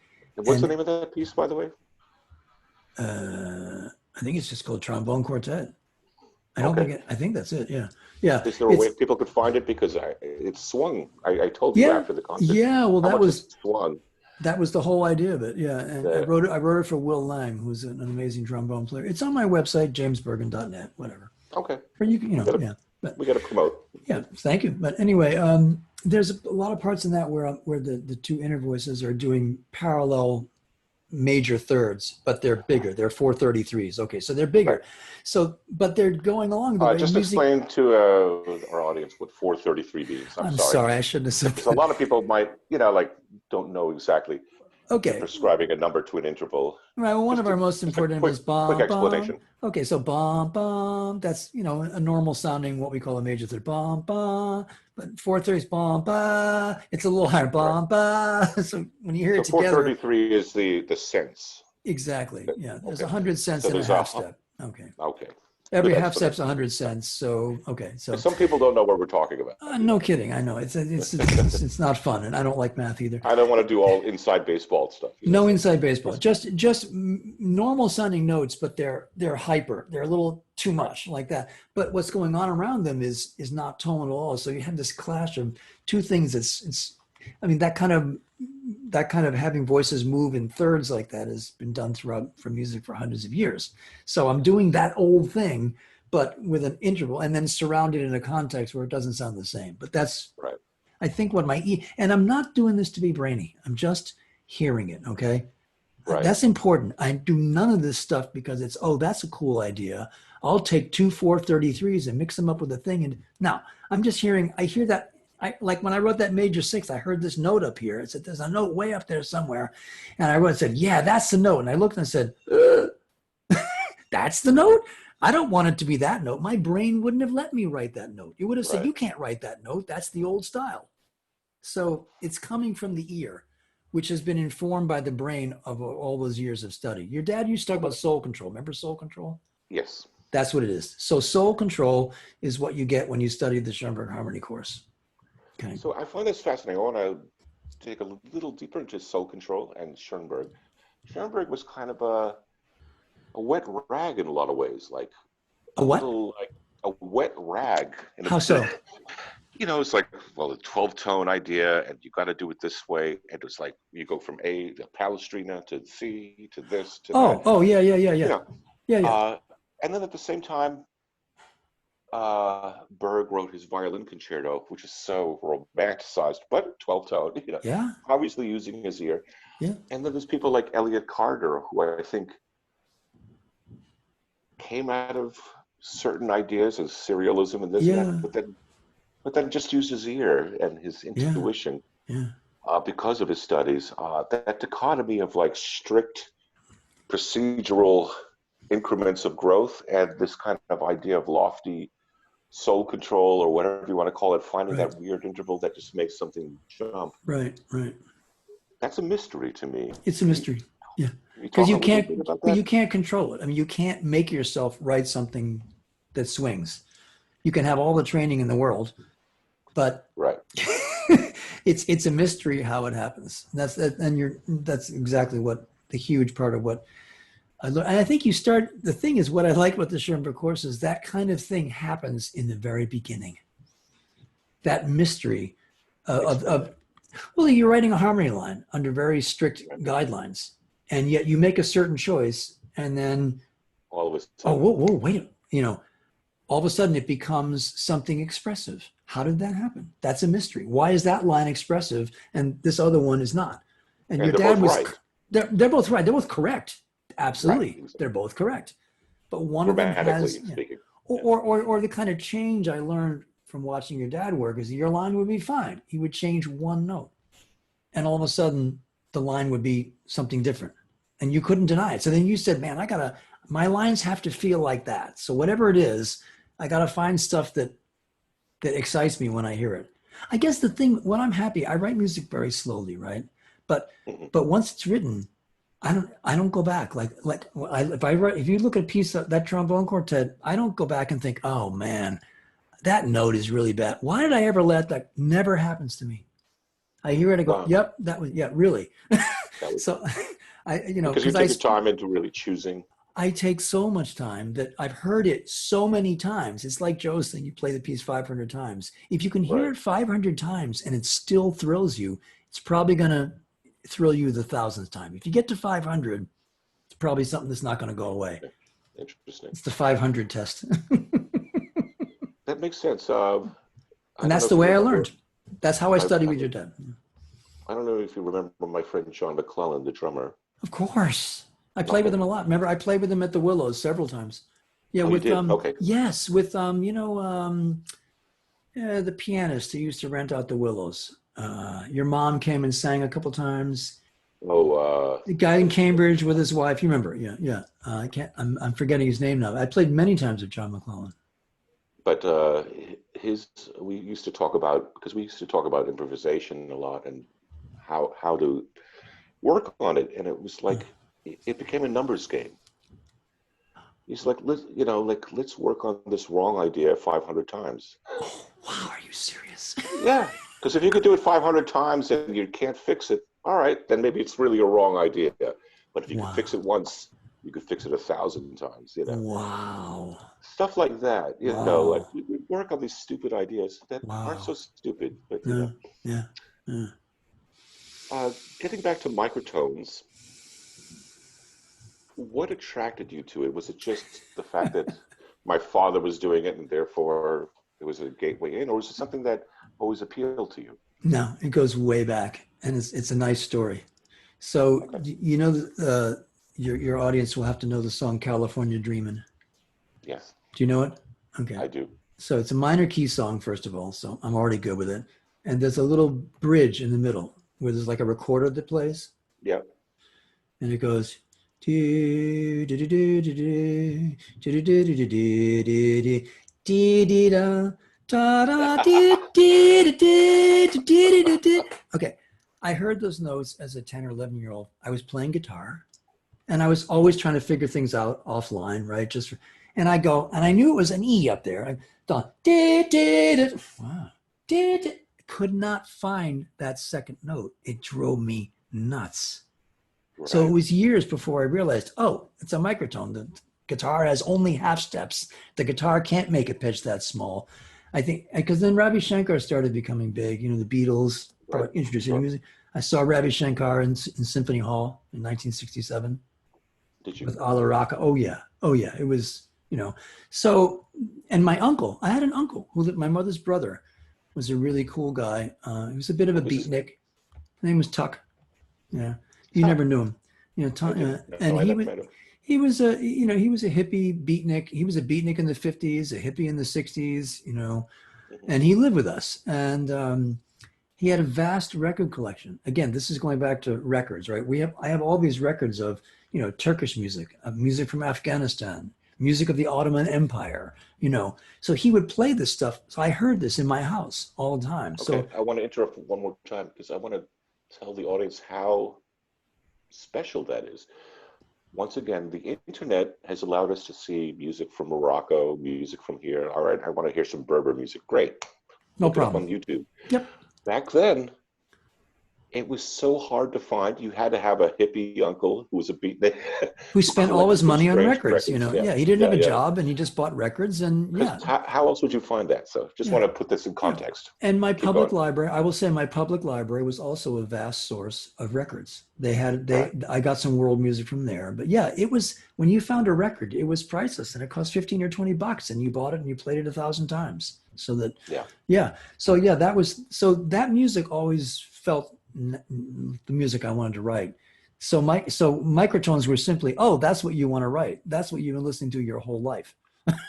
I didn't know that. Yeah. I've known you all these years and I didn't really know that. That's Yeah, when your fantastic. dad played, I remember the first time I heard your dad play the clarinet in the soiree, I thought when I heard this song, the growling down the, I thought I again probably fell over because I thought, what is that sound? That's the sound I want to make. But those are sounds I've been listening to for a long time. There they were Interesting. right in my living room, in his living room. So, And then you studied the microtonal course with I Joe. did. Yeah. Oh, yeah. Good. Yeah. I went all through that at the conservatory, and I was his TA the next year. I was there 2 years Okay. because I had to. The reason the reason I didn't finish the degree partially was A, I left school, but B, that was 1972 when there was a Cambodia march, and all the conservatory was very upset, and all the students were upset, and they said you don't have to take your juries, and we took a bus down to Washington to protest at the Pentagon, blah blah blah. Okay. Interesting. Okay. Yeah, and so the idea was you could take your jury when you got back in the fall, and so I never took the jury, because I left school that year. I ended up studying privately, and then when I went back as an adult, they worked out a deal where they said, okay, take 5 liberal arts courses at a community college and then come and finish your degree in 2 years. So I went back and had a great time because I took all the graduate level courses because I was way beyond Right. everything they had there. But I took your Sure. dad's course twice and I was his TA the second year. So I worked through the microtonal books on a couple occasions. That was huge. You That's you how I use learned. that the book that he and Scott Van Dyne put together? Oh yeah, The sure. Yeah, yeah. Delphinium Studies in Virtual Yeah, something. yeah, yeah, yeah. Yeah, It's an amazing book, and yeah, and Julie Wentz, of course, has taken that over and is doing a brilliant job and has written that's right. her own book, which is quite stunning as well. It's really based on her long experience too. So yeah, that was a huge. That's where I learned all. Yeah, I did all those exercises, and So you did all that, and then you started composing that then I started composing. Then them. yeah, I wrote a piece then. Yeah, and it's funny. I was the first piece I wrote. I was. Uh, there was no computer. There were microtones on the computer. You just had to imagine what they sounded like. Right. And so the first piece I wrote, I was at the time I had been through cancer. When I went back to the conservatory, I was there for a semester, and then I was diagnosed with lymphoma.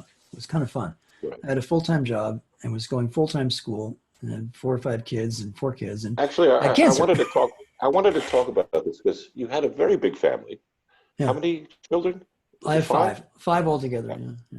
Yeah, And then you got cancer, and you're yeah, working, and yeah, you're going to school. yeah. Can you talk about that experience for some of our people that are maybe Yeah, going through well, something similar? yeah. I mean, I got a sudden lymphoma in my throat out of nowhere. I had a sore throat all fall. I had started back at the conservatory, and I thought, oh, I was singing microtones every day on the way into my commute. I was practicing, and on Right. the traffic jams on the way out, I'd be practicing. So I thought, oh, I got a sore throat because I'm singing a lot, and I'm probably not singing right. But there was a lump there. Anyway, the lump was diagnosed, and so I had chemo and radiation. And I asked the doctor. I said, well, should I quit school? He said, well, no. How do you feel? He said, he said you'll probably just figure out what your rhythm is and tell your Right. teachers what you can do. So I realized, okay, it was going to be about a 3-week window where I'd get chemo, feel crappy for 4 or 5 days, then have 10 really good days, and then some. So I just told the teachers I will be able to be in school these days, those days, and actually it probably kept me alive and sane having this great thing because it was so much fun going to school. Going to school Really. it was a blast. When you're older, going to school is like a vacation, you know? It's so weird because I had the opposite problem. I went back to school, I don't know how many years ago, but pretty recently. And in the initial year, I went to Long Island University in Brooklyn. Yep. I really enjoyed it Yeah. because I'm an old guy. There's all these young kids, and I'm just like That was having it. fun. That's what I had. Yeah. And then their funding fell apart for the jazz program. Oh, So I went to NEC, and I don't want to put NEC down. My father taught there for yeah, forever, and he yeah. went there. Yeah. I had the Oh, worst. I just felt uh, so, there was no joy in it, and I'm not sure why, whether it was me wow. Yeah. or it was Yeah. like where things had gotten, Huh. uh, Huh. where people felt like they had to go, like, we're going to find a way to commercialize this, or we got to do this, or That's a big change. The whole it was, entrepreneurial thing is a huge change. That's a yeah. huge change. Yeah. But meanwhile, Tanya was teaching the entrepreneurship program, True. which is the only class I really liked because she said, Oh, oh, think outside the box, and she was kind of the one oh. person there that actually said, "Oh, yeah, think outside of this," and Okay. which was Great. oddly weird. It was kind of counterintuitive to what their entrepreneurial. I see. I see what you it mean. was it I was see. very weird. Yeah. But I'm glad you had a good time. Well, I think I went there because look, I was teaching a full-time job. So, and I went in and told my principal, I said, look, I can compress all my teaching into 2.5 flat out days where I'll teach, 7 periods a day for 2 days and Right. four, I'll keep staying full time. I'll only be here then and I'll do this degree. And they went, okay.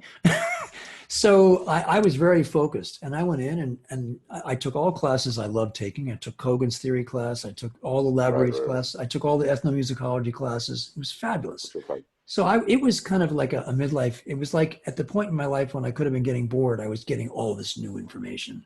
And it was really informing how I was teaching the students. And it still informs me today. Things I learned from Kogan are the basis of sure. what they now taught. So it was very exciting for me. How did that affect your children at the time? What? Being The, back dis- in school, having cancer, blah blah blah, all this going on, and you have 5 kids growing yeah, up. it was 4 at that time, I think. I don't know. Sure. I don't really know. I mean, I know they like some of it because I was home I took an art class with Tamara. She was a fantastic art teacher. And so I do all my projects at home with one of my daughters. And I actually Okay. brought my daughter into the class one day. So Yeah. I think that was okay. I mean, the cancer, I don't know. We don't talk about it much. I mean, it was probably horrible, Yeah. No, I can you know. imagine. I mean, when my mother got cancer, and I was about 10 or 11, it uh, devastated me yeah, because she was sick for a full year, just like couldn't do anything. Um, yeah, and yeah, I know it affects the whole family. And yeah. It does. Yeah, I want to talk about this again, but also it's so easy. Like my father, like music is healing. That's a phrase that I hear used so often. Oh, music is healing. Blah blah blah blah blah. Is it? I sort of think so. Yeah. I mean,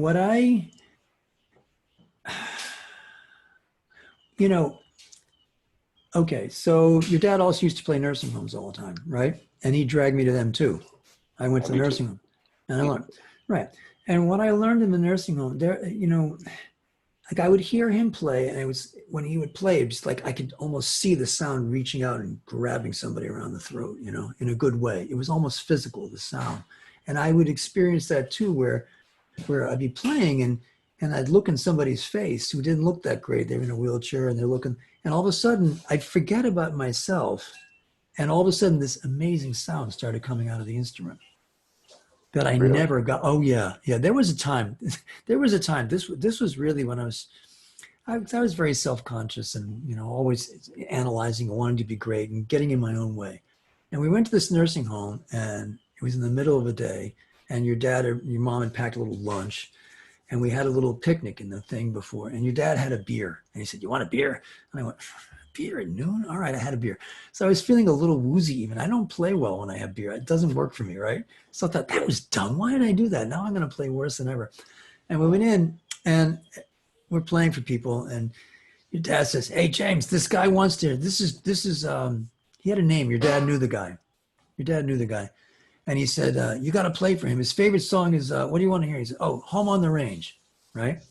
And I okay. was not much of a snob then, but I was enough of a snob that I thought, "Home on the Range. I'm supposed to be playing Brahms, and this Right. guy wants Home on the Range." And so I was not having a good attitude, but I started to play it, and I played it on the C string. Now you'll like this. You'll appreciate. I play on the lowest string of the viola, right? Yeah. Which is the hardest one to play on. Somewhat awkward. Yeah. It's a little hard to get to.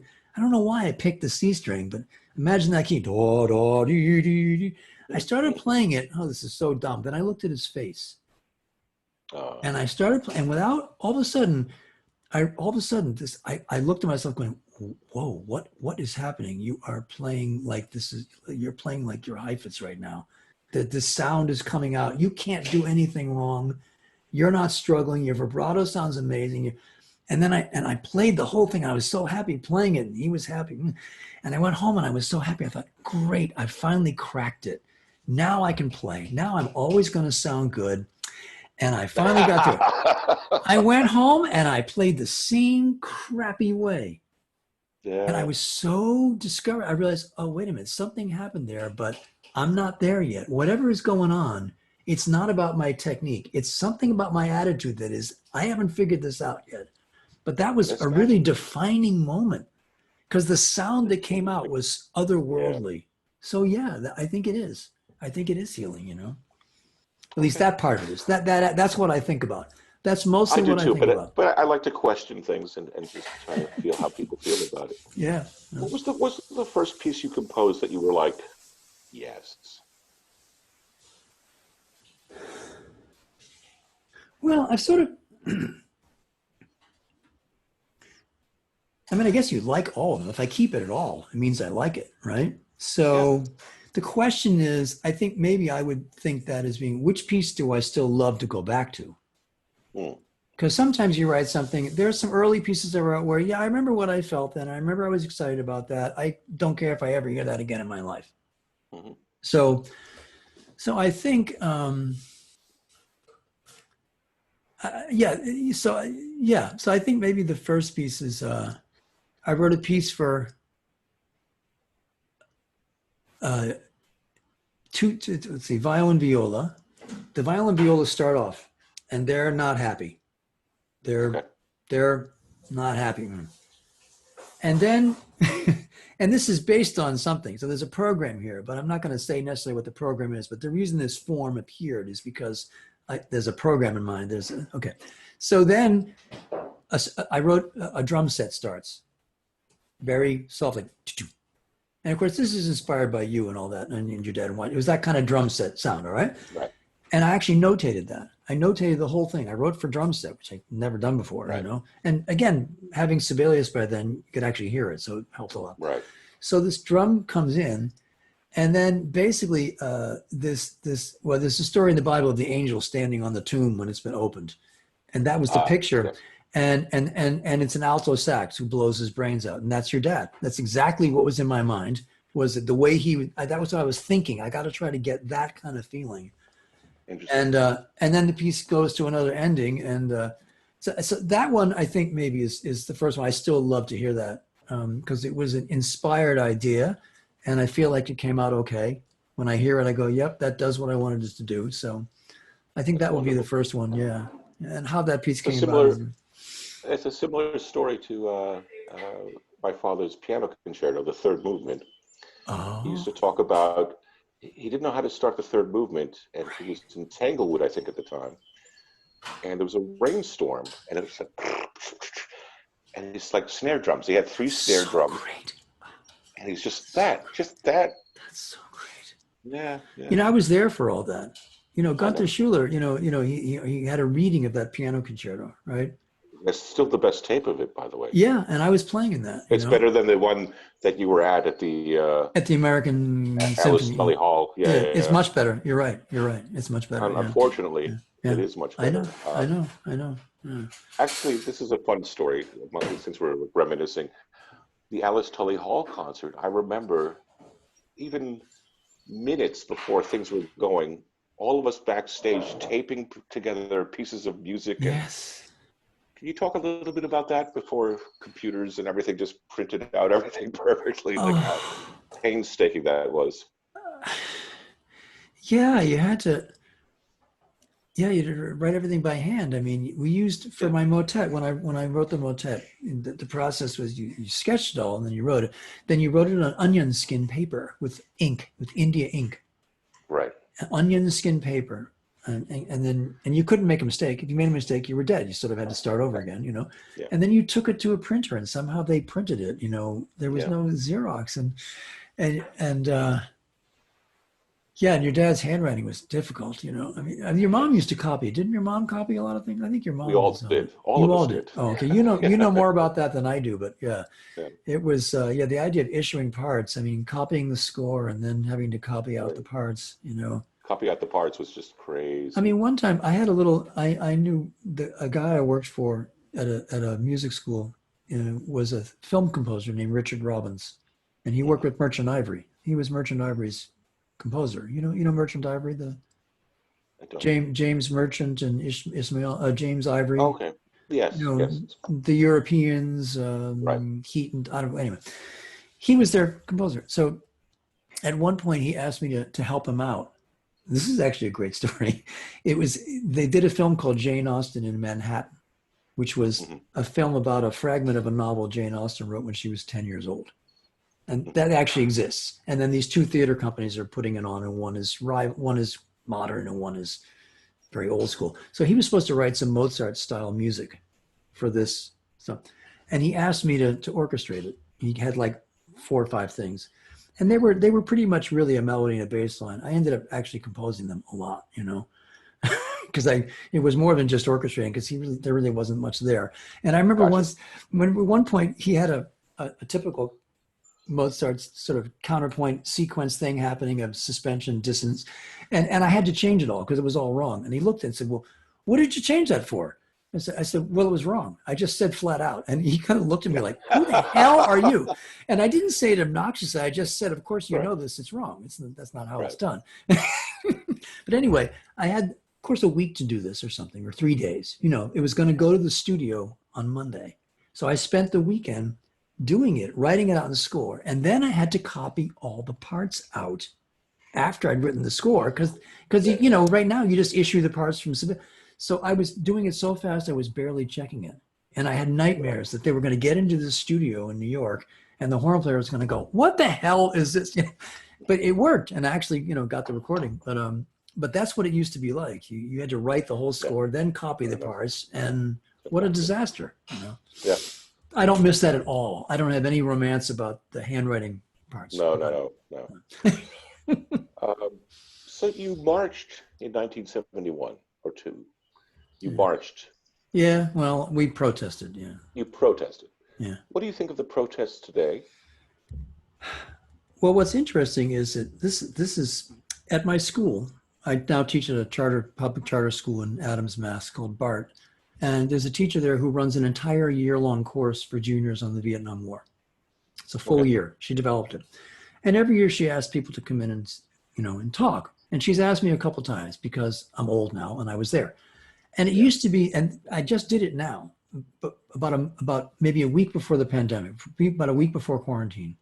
Hmm. And I asked if when I talked to the kids then, they were like trying to understand how the whole country could have been that upset, how all these young people could have been, you know, they're trying to understand Kent State, they're trying to understand the riots, they're trying to, and that Right. it's not something they got, and they're trying to, they were asking me like what was, and and now when I think about if she asked me to come next year and talk about my little experience going, I'm going to say, you know, these kids know more about this than I do. What's Right. happened in this country now is way beyond what I remember happening then. We're all in the same, they now know what it was like, Right. only it's much worse, is what I think. So And it's you think it's bigger than even back then? I think so. Well, partly because of the pandemic, because we're all here. The pandemic Right. and what's happening is it just seems, and because the internet, everybody sees everything. See, Right. everybody sees everything. Back then, you only saw it Right. on the news or you didn't see it. So Right. I think maybe it's worse, you know? Yeah. And as far as um, music, we both come from a basically European white tradition. Yeah, it's true. I learned jazz because of my father, but how do you feel black music is represented today? How has it infiltrated what you do? How has it changed who gets what, who does when, all these things? Is there change? Is it no change? Is there more integration? Is there less integration? I guess I don't, again, I'm not sure how much of that I can speak to. I mean, I live out in a very rural area and I Right. work in a public school and I do my own thing. I'm not sure I'm prepared to talk about that. Um, I guess if you're asking what I've, yes, my whole aesthetic and my whole upbringing is exactly what you said, but I'm now teaching in a public school, right? Where I've Right. got all kinds of people. So the way I handle that is I build at least half of my classes are on. They make suggestions to me. They send me. Mhm. I have actually part of our class. They put hot links to videos that they want Mhm. discussed in class, and I spend most of my time looking at them, reviewing, finding the ones I can do. I can't do all of them obviously because Right. unfortunately I can't do a lot of rap music because I'm not allowed to. But it's really too bad in a way, you know, Yeah, that is too bad. because I it's as feel, here's how I feel about it is because for a while I needed a teaching job, and through this weird kind of shady organization, I was able to teach like in the worst two public schools, and one in the Bronx and one in Brooklyn, wow, all black kids, all from bad neighborhoods, obviously getting much less money than any other school around right, them. right.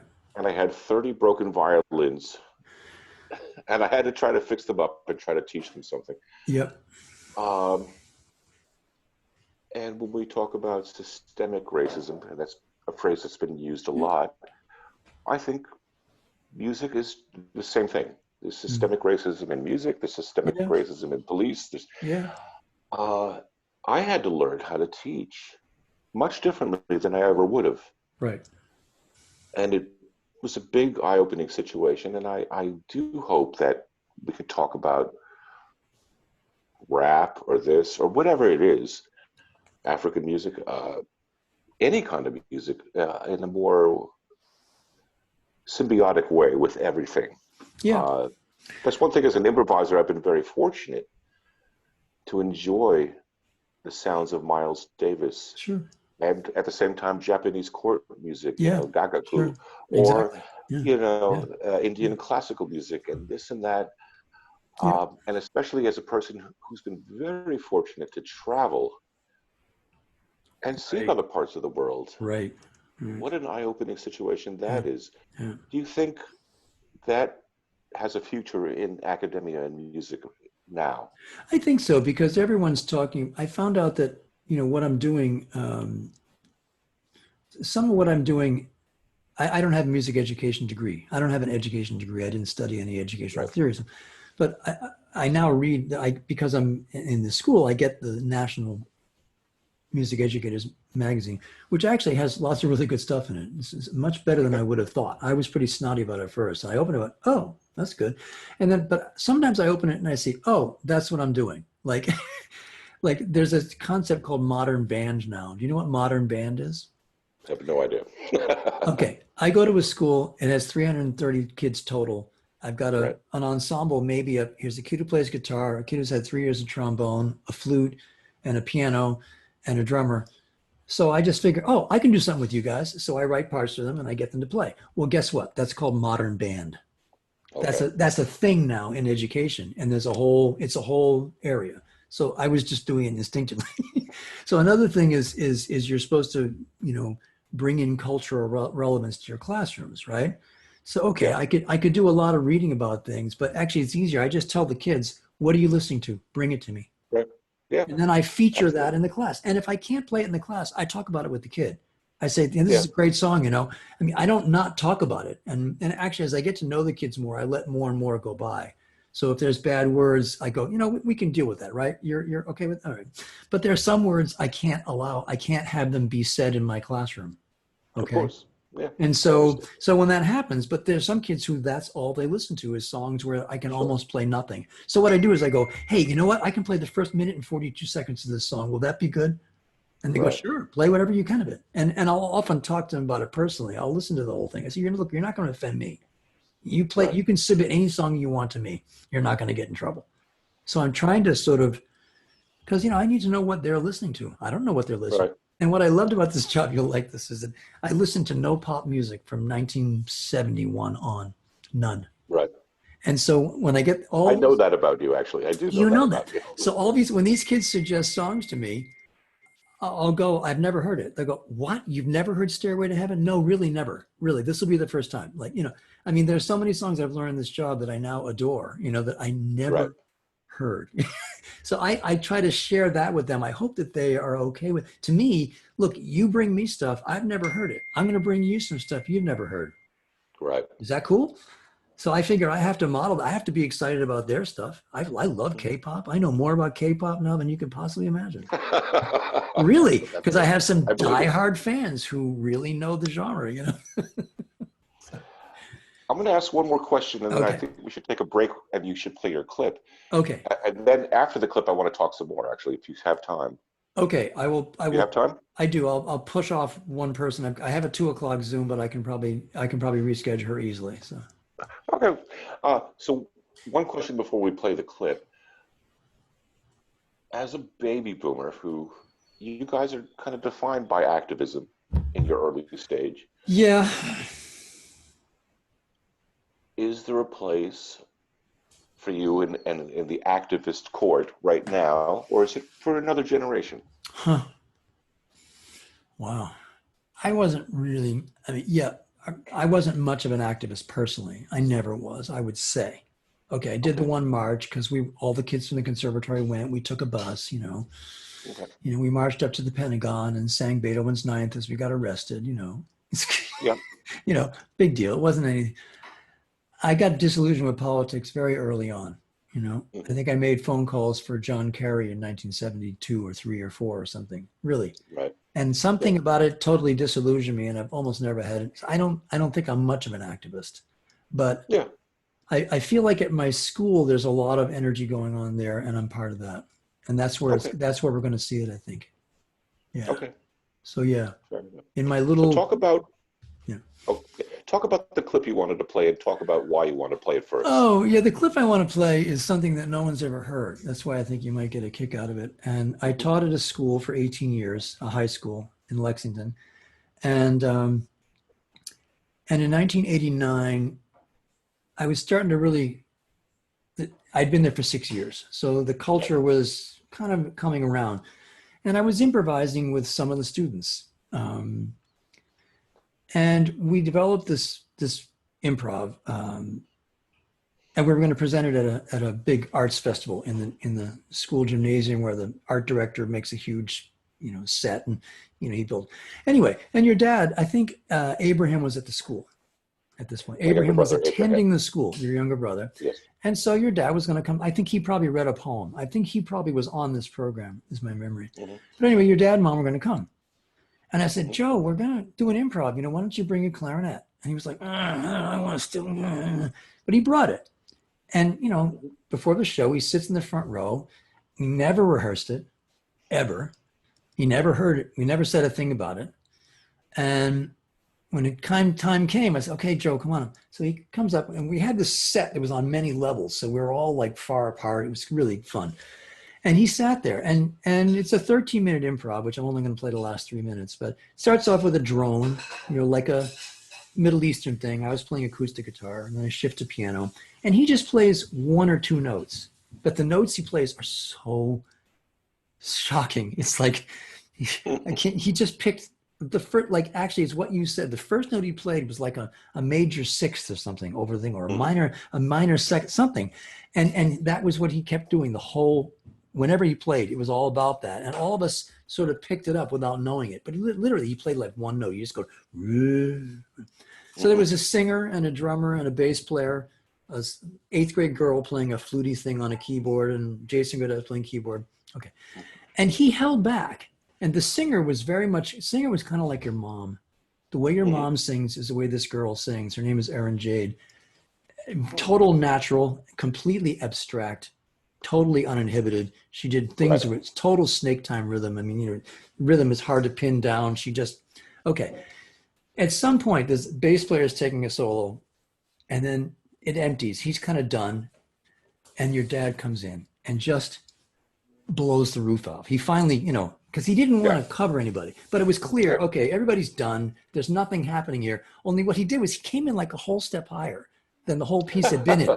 When you hear it, and the singer, instantly you hear, she just shrieks. He plays this note and she just responds to him. And they're calling back and forth, and he eventually blows his brains out. And I remember sitting here thinking, it sounded like they were calling between two mountaintops, this howling.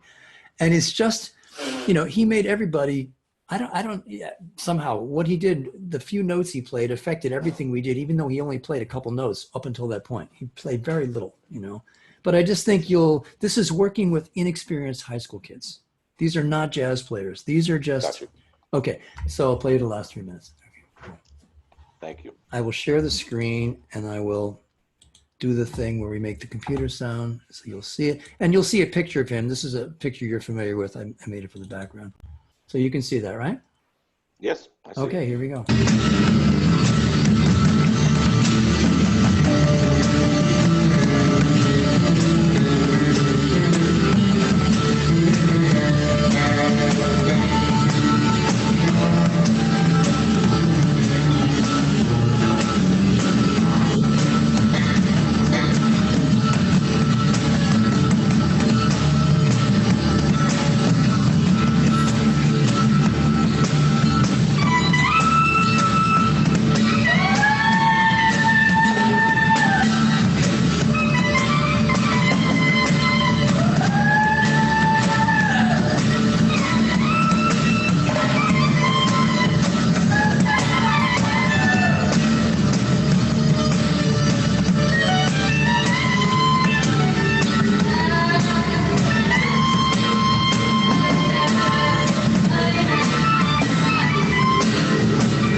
Right? Do you hear that major third? He started Yeah, like, yeah. boo! Hmm. What is he doing?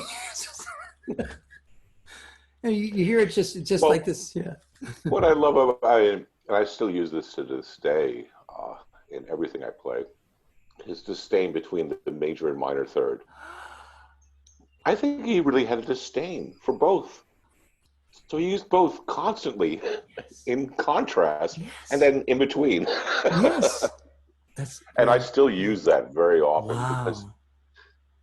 major third is this, minor third is that. No, it's the shades between Yeah. the both that are Yeah. interesting, Yeah. the key to Yeah. nature. Yeah. Anyway, that's like the most Maybe, discreet playing. I mean, he never heard that piece, and he just and if you heard yeah, what he did before it, he just plays one or two notes once in a while until that moment. yeah, yeah. Yeah, I used to drag him out to a friend of mine, Michael Rivard, or Mike Rivard, has this band called Club Delft. They're still playing in Oh yeah, I Boston. remember. Yeah. Well, not now. Yeah. But I brought my father out to these gigs once in a while, and he didn't know any of the tunes. Mike was doing like these Berber Moroccan tunes, Yeah. or Yeah. whatever, and it's a jam band kind of thing. And then my father would just start blowing on the clarinet or whatever. Oh my God, Yeah. it's Yeah. like Sun Ra meets. Yeah. Well, it was actually like Joe Maneri. There you Yeah. go. Yeah. Anyway, I just thought that was really, just to see working with high school kids, not musicians, Absolutely. not, you know, And like we said, working with broken people or yeah, young people, yeah, or yeah, yeah, he was never interested in the star. never. They're going to be okay. He said they're fine. They don't need me. And I think that's lovely. And I think you've demonstrated that over and Huh, over again. huh. What kind of legacy would you like to leave? Well, I mean, look, Schmidt burned all his compositions. He did not, like it's fascinating. Um, yeah. Joe, I think his legacy was with his students, because I walk up to people to this day Oh, who I yeah. don't know, and they're older than me, and they're like, "Are you Matt Maneri? I studied with your father. Blueberry Carriage Underdog." Yeah, It's like a secret exactly. Yeah, code. yeah, yeah. I think that's his legacy more than his compositions. Although I wish his compositions would be played because I They think they're should be. Yeah, fantastic, they should be. and they Yeah, should be. And his they're astonishing. improvisation, which is documented on CD, but if you Yes. saw him live, it's even a different level. Oh, We yeah. never got that on CD. Huh, Uh, huh, huh, but huh. what's your legacy? Or what's your hope for a legacy? Or do you want a legacy? Sure, of course I do. Yeah. I mean, Yeah.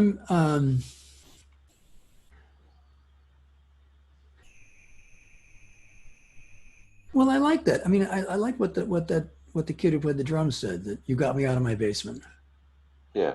That kind of is it, maybe. If I can do that in any way, point to something and say, yeah, do more of that, and they do it, and then their whole life becomes that, or becomes something important. That to me is meaningful on whatever level that is, and I do that through. Yeah. Is And I'm there any happy to do secret that. wish though? Is there any secret wish though? Like I remember, and you were there. Of course, you came. When my father got his honorary doctorate Yeah, yeah, yeah, yeah, about 3 months before he died. They yeah, finally gave it to him, yeah. They finally did. Yeah, and secretly, it was the most important thing to him.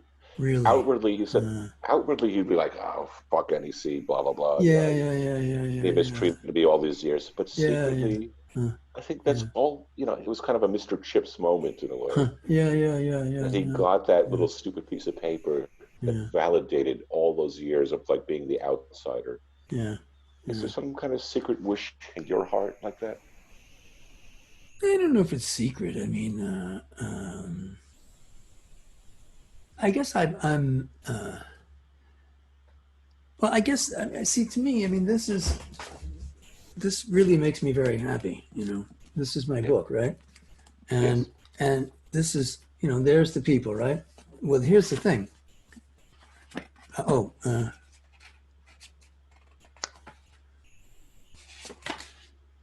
See right here, those are, I don't know if you can see the picture of, I can. they're Yes. holding up their books, and the picture of Schmidt, the framed picture of Yeah. Schmidt is on one of those desks. I'm hoping to put pictures of some of the students I have there now. Fantastic. Yeah, And I want to have a picture of you in one of those books. I never thought of that. I suppose you're right. That would seem But strange. that kind of lineage is important It's and interesting to me because look, I love innovative stuff. I love improvisation that comes out of nowhere. But I also love the tradition. And I find what was most fascinating about you and my father, and I'll lump you both in the same category at yeah, this point, yeah, is this love of tradition, this love of the hierarchy of like how a note became this to that, yeah, and how it changed meaning over yeah, time. yeah. And at the same time, with this love of tradition, this love of exploration, like Star Trek, like sci-fi, like how can we push this boundary? What interval is going to make me go, Right, oh, right, the right, way right. Tristan and Isolde did when they first heard it, that kind of Yeah. dichotomy Mm, I find profound mm. and beautiful. And I hope that musicians take to heart because I do think, yes, learning the jazz tradition or this tradition, I think is very important. Yeah, Learning history, yeah. learning why America is the way it is today. Well, yeah, right, And then at the same yeah, time, having optimistic ideas of right. what we can do based on our history. Bingo. It's great. I'm going to do one more question. It's a little somber. Okay, I want to talk about mortality. okay. You were the last person who spoke to my father before he became unconscious. Yeah, it was. And that pissed me off to no ends, James. Because I left there thinking You he's did. doing better. And I was so pissed at him because he yelled at a nurse. He Yep, yelled he at did. this poor nurse. Yep, he And I did. I was said, there. Dad, Yeah, Dad, you got to stop fucking yelling at yeah, the nurse. And I was angry mm, and I was tired and I had been there for like I took a bus from my yeah, job as a cafe worker. I yeah, only brought one shirt. I left and I had been in the hospital for 14 or 15 days and I was just losing it. And he's yelling at a nurse and you were there yeah. and I'm like, I'm out. I'm taking my mom home and Right, I'll come back right, tomorrow. Never right. got to speak to him again. Yep. And you got to have the last words with him. And you talked about my favorite piece of his, Yeah, and, and rightly so, weirdly, and Death Shall Have No Dominion, yeah. written by Dylan, Thomas. Yeah, who's, yeah, Dylan thank you, Thomas. Yeah, Dylan Thomas. And yeah. I think his most successful piece Oh, yeah. in blending a piano with a microtonal singer and making it work completely naturally. Can you just talk about that a little bit? Because this was very meaningful to me about the struggle and the giving birth to an idea and giving Yeah, creation its due. yeah. Um, yeah, yeah, the reason he was upset at the nurse was he had to wear that bracelet. Do you remember? He had to, I do. because he was a risk of falling and he had to wear a Yeah, bracelet that said, and he hated that bracelet I know. because it made him, and he wanted her to take it off and he really yelled at her. And she didn't He bother really her at all. yelled at her. He really did. He did his Sicilian thing. He really yelled at her. Yeah, And it didn't bother her at all, as you remember. I don't know if maybe you don't remember. yeah. She was completely unfazed because people do that I all know the. she was unfazed, but I was terribly Yes, embarrassed yes, yes. because that's not who my father was to me. No, Like, no, he wasn't. you But know, were you there when he and apologized? Were you there when he no, apologized? I think I left Oh, I'm before that. sorry you missed that. Okay, because Yeah, immediately after that, he yeah. fell on the floor and said, "Would you please forgive me? That was totally uncalled for. He explained why he did it. I just feel awful having to not being able to fall, No, and I please completely forgive missed me." that, James. I Oh, left right jeez. before that. Okay, Yeah, so he immediately, apologized to her, and she was like, "Look, don't worry about it. People yell at me all the time. I get it. It's horrible having that bracelet on. Don't worry about it." right. So she got him all settled and, got back in bed and then he was talking about that piece. He was talking about Yeah, the ending of that piece, writing, and the ending. he was stuck on the ending Right. of where it Which goes, is Yun. probably the most amazing ending. Yeah. Yeah. He takes It the word, reminds me of Charlie Chaplin's City Lights, for yeah, instance. That yeah, kind of ending. It's yeah, just yeah. It's the you're word. looking at the face of God or something. Yeah. It's just Yeah. what the fuck. It's the word no dominion. He just stretches out that syllable over. There are rests in between, and it just Yeah. And so he. I hope I'm going to remember all of it, but he talked about the genesis of the song with the two sisters that committed suicide, right? Yes.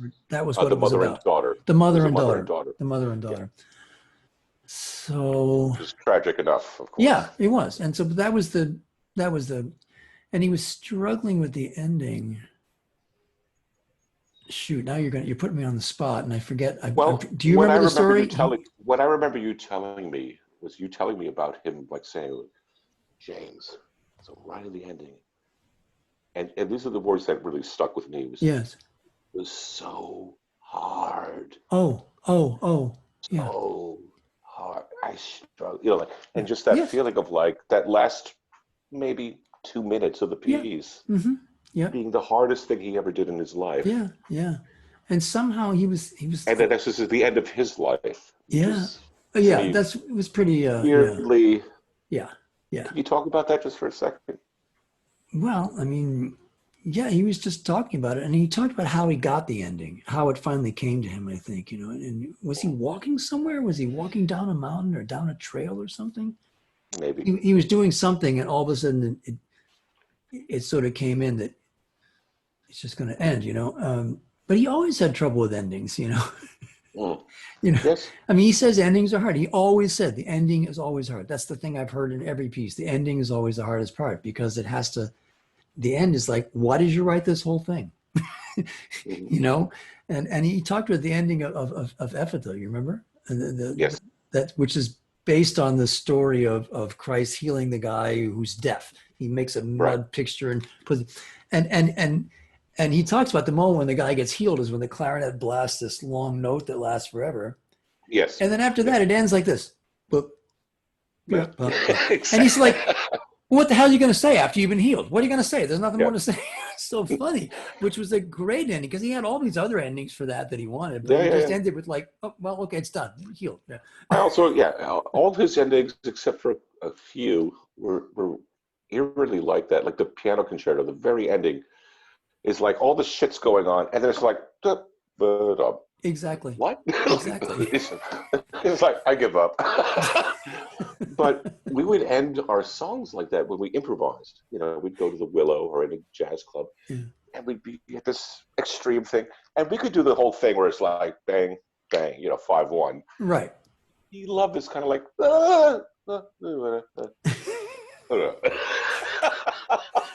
And that's, yeah, I think that's, yeah, I mean, it's something about that yawn. It just, yeah, now I'm forgetting the crucial part, but I just know that the whole point was how hard it was, how long that Right. took. And then it became something very simple in the end, but yeah, I went home and, yeah, So I when had the was the same last one to experience talk of, to him? I had Yeah. the same experience of my father, my own father. Did you really? Yeah. Can you Yeah, tell me about it? he Because I had a don't know the sudden story. he shot a clot unexpectedly at the breakfast table, and they took him into the hospital, Wow. and he'd had it was a stroke, and they were asking him. His speech was slurred, but he could talk. Mhm.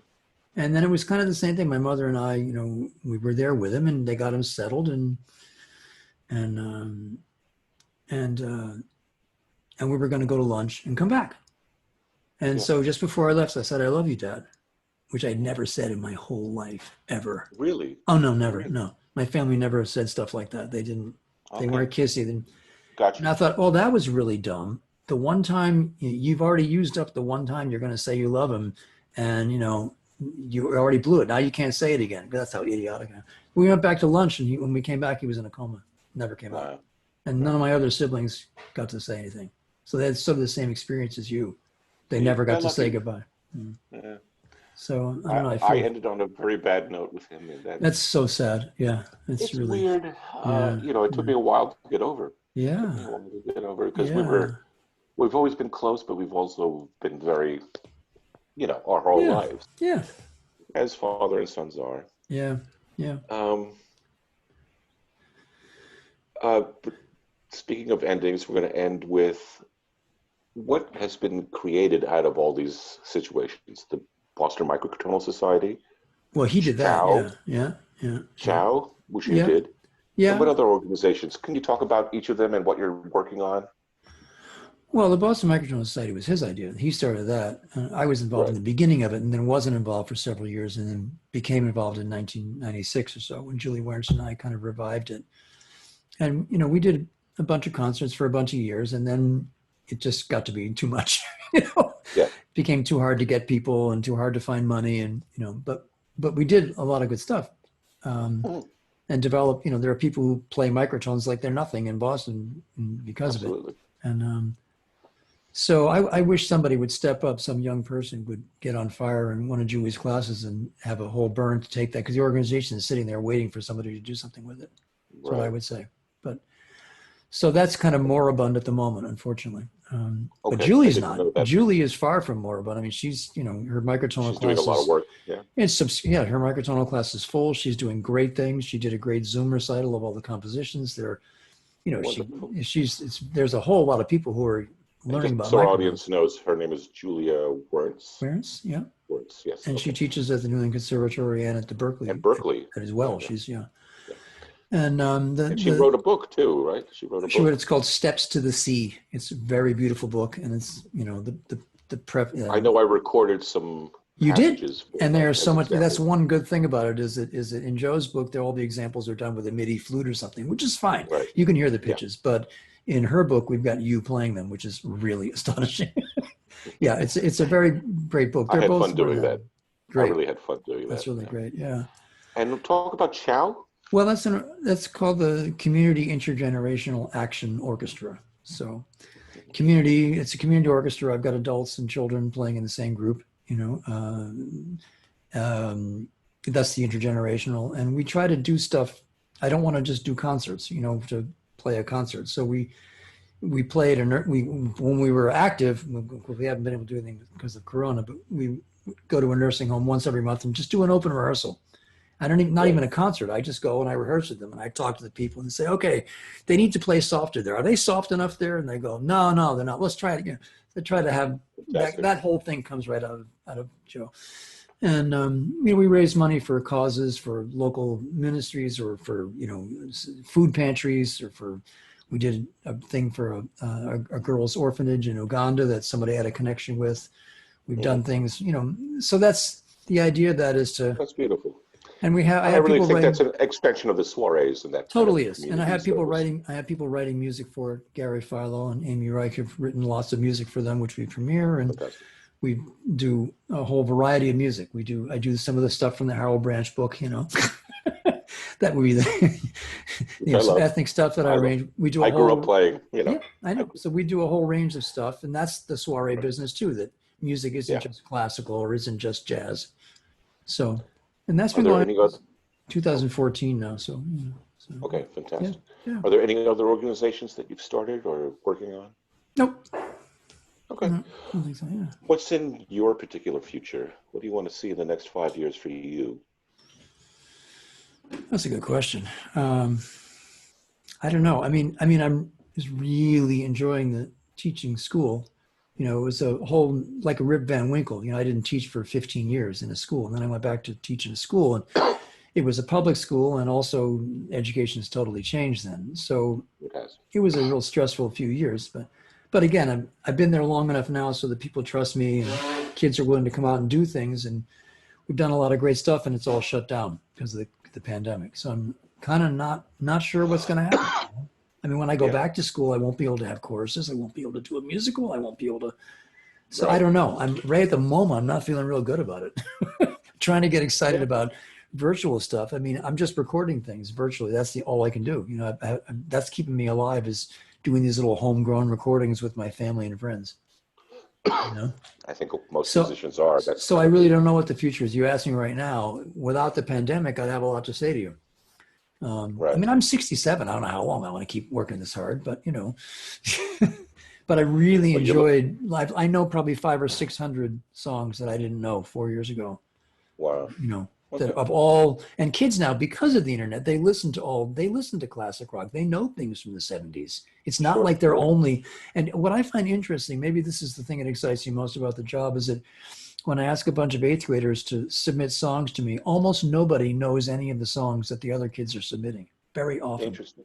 Sometimes they do, sure, they do. But the older Right. the kids get, they're in, some kids listening to German rap, another kid is listening to, because they can find all this stuff, and because of YouTube, they go down rabbit holes.